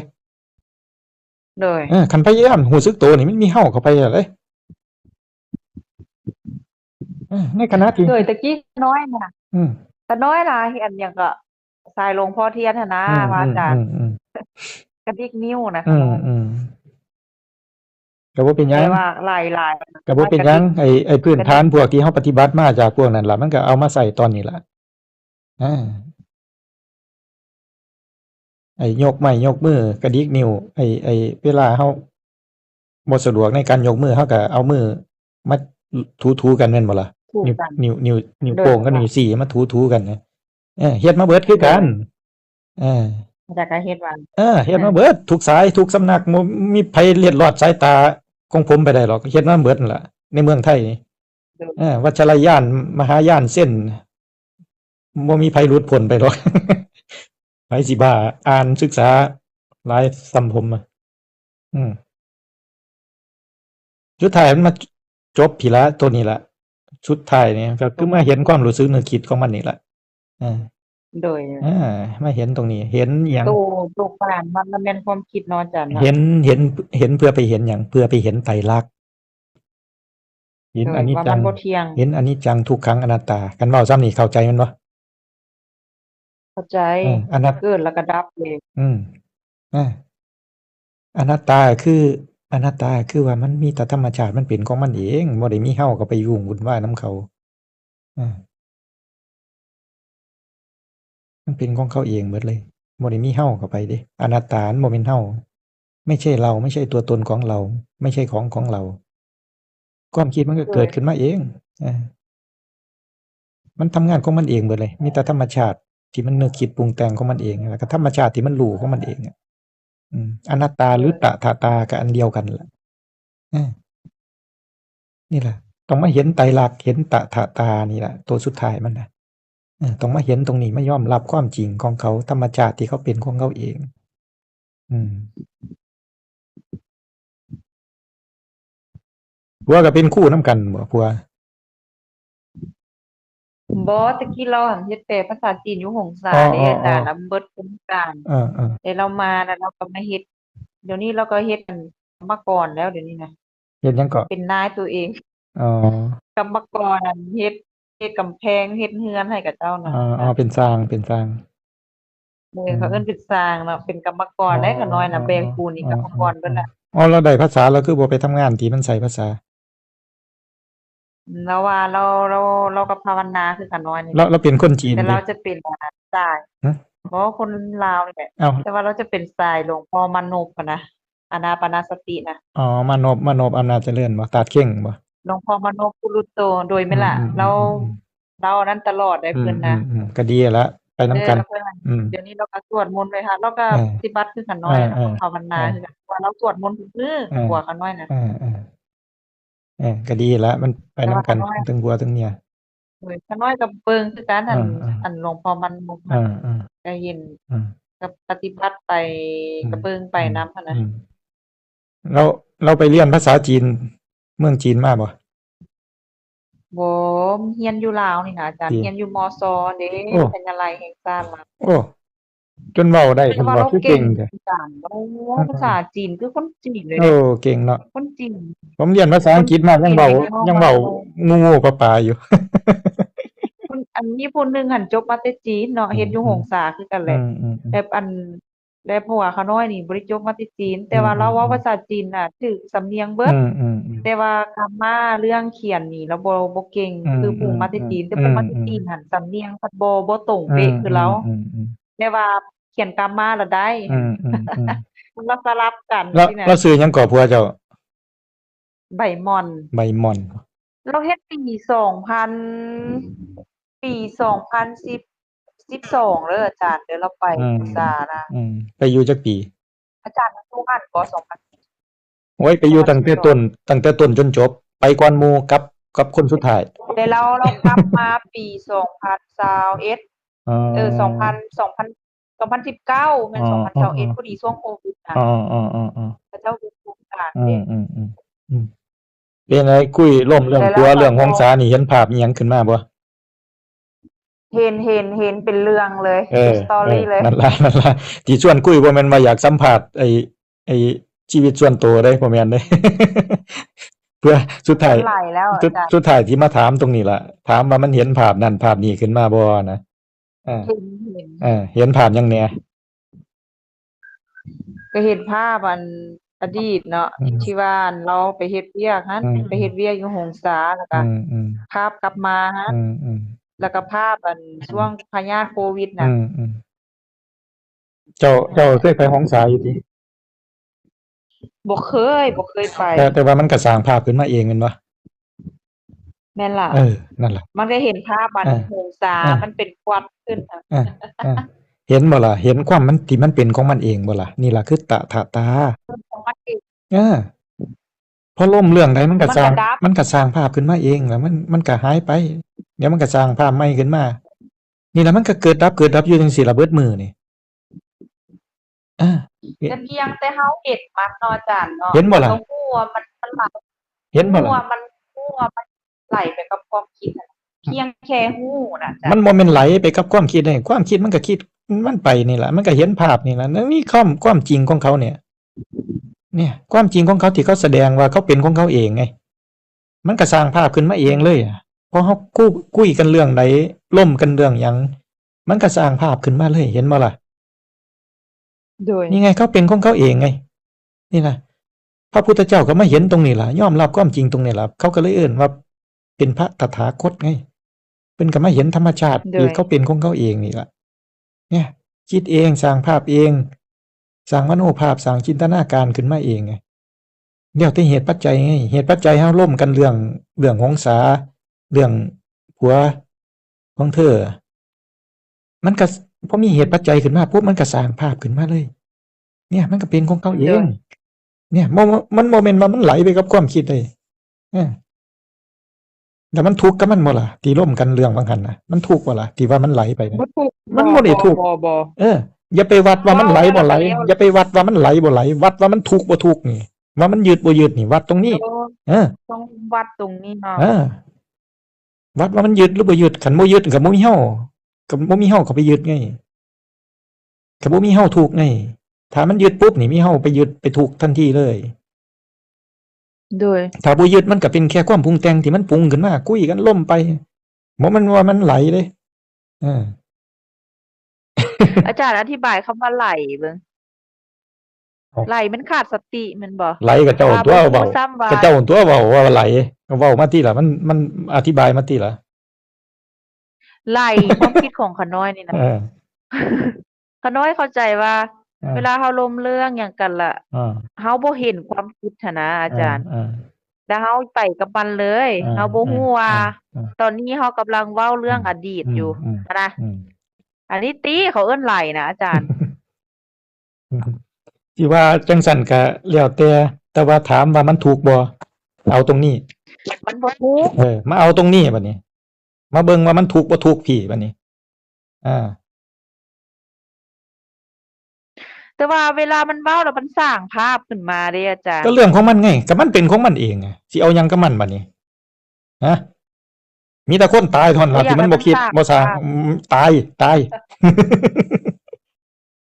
เอ้ยเนาะความคิด เออ เนาะ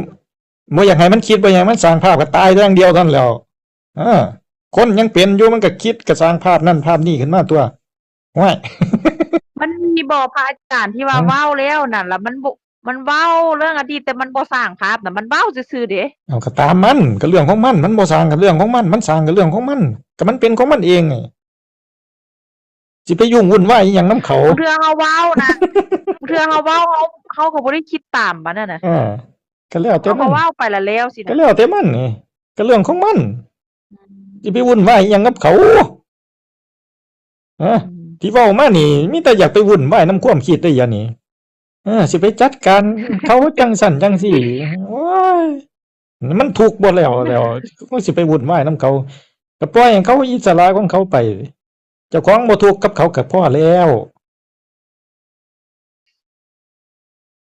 เพราะว่าบ่อยากให้มันสร้างภาพคันมันสร้างภาพก็บ่อยากให้มันสร้างคันมันบ่สร้างก็อยากให้มันสร้างอืมมีแต่อยากไป กับ แต่ ค ง วามคิดเนาะอาจาร เอ ย์ อไปเสือกนำเขานั่นแหล้วกันสิเว้าคำหยาบๆ ไป เนี่ย จัดการมันเลย เออย อมรับ เออ เสื้อก็เป็น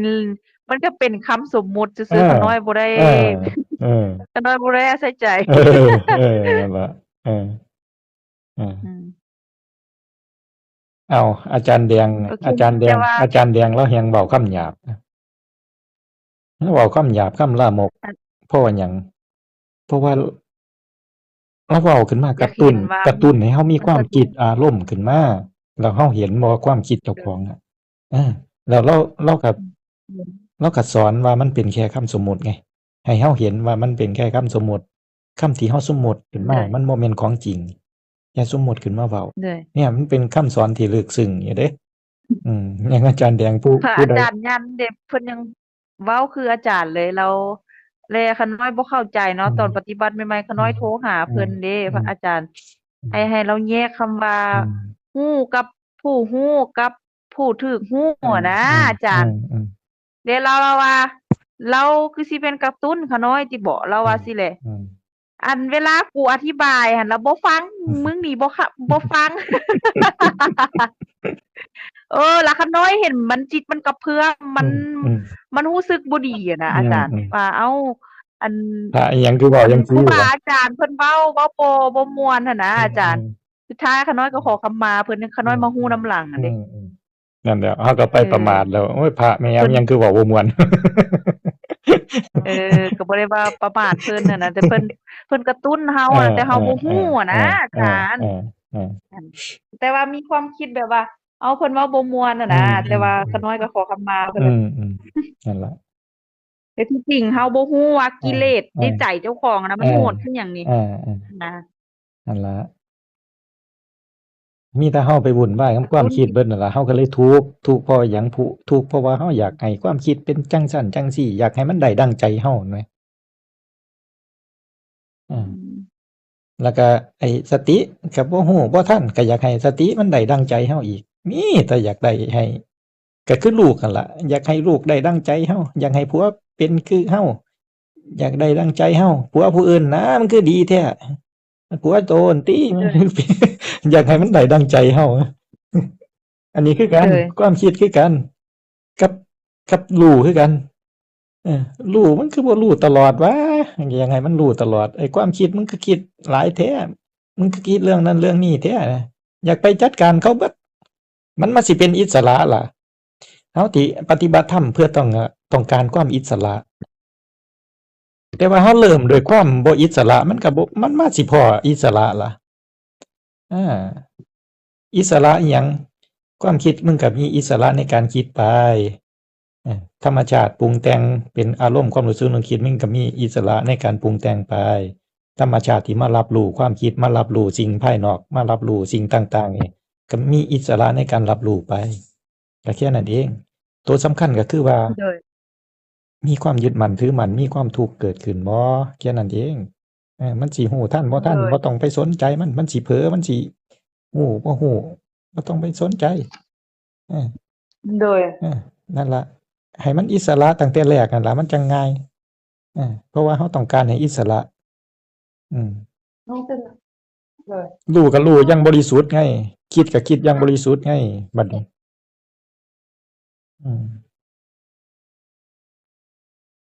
แก่เขาทำงานอิสระมันจังสิอิสระโดย สงสัยอันใดอีกบ่ได้สงสัยอาจารย์แต่ว่าขาน้อยหั่นที่มันฟังคลิปอาจารย์เรื่อยๆก่อนแล้วก็ตัวใดบ่เข้าใจเนาะก็สิแชทถามติแชทมาเลยหรือสิล่มเพราะว่าที่เฮาเว้ากันมาทั้งเมิดทั้งมวลนั่นน่ะมันก็เป็นสังขารเนาะมันรวมกันนี่นะนี่ล่ะปรุงแต่งเท่านั้นล่ะตราบใดที่คนบ่ทันตายมันหนีบ่พ้นหรอกความปรุงแต่งหนีไปไสก็บ่พ้นตายอย่างเดียวเหลือแต่ศพนอนคลออยู่หั่นล่ะมันจังสิบ่ปรุงแต่ง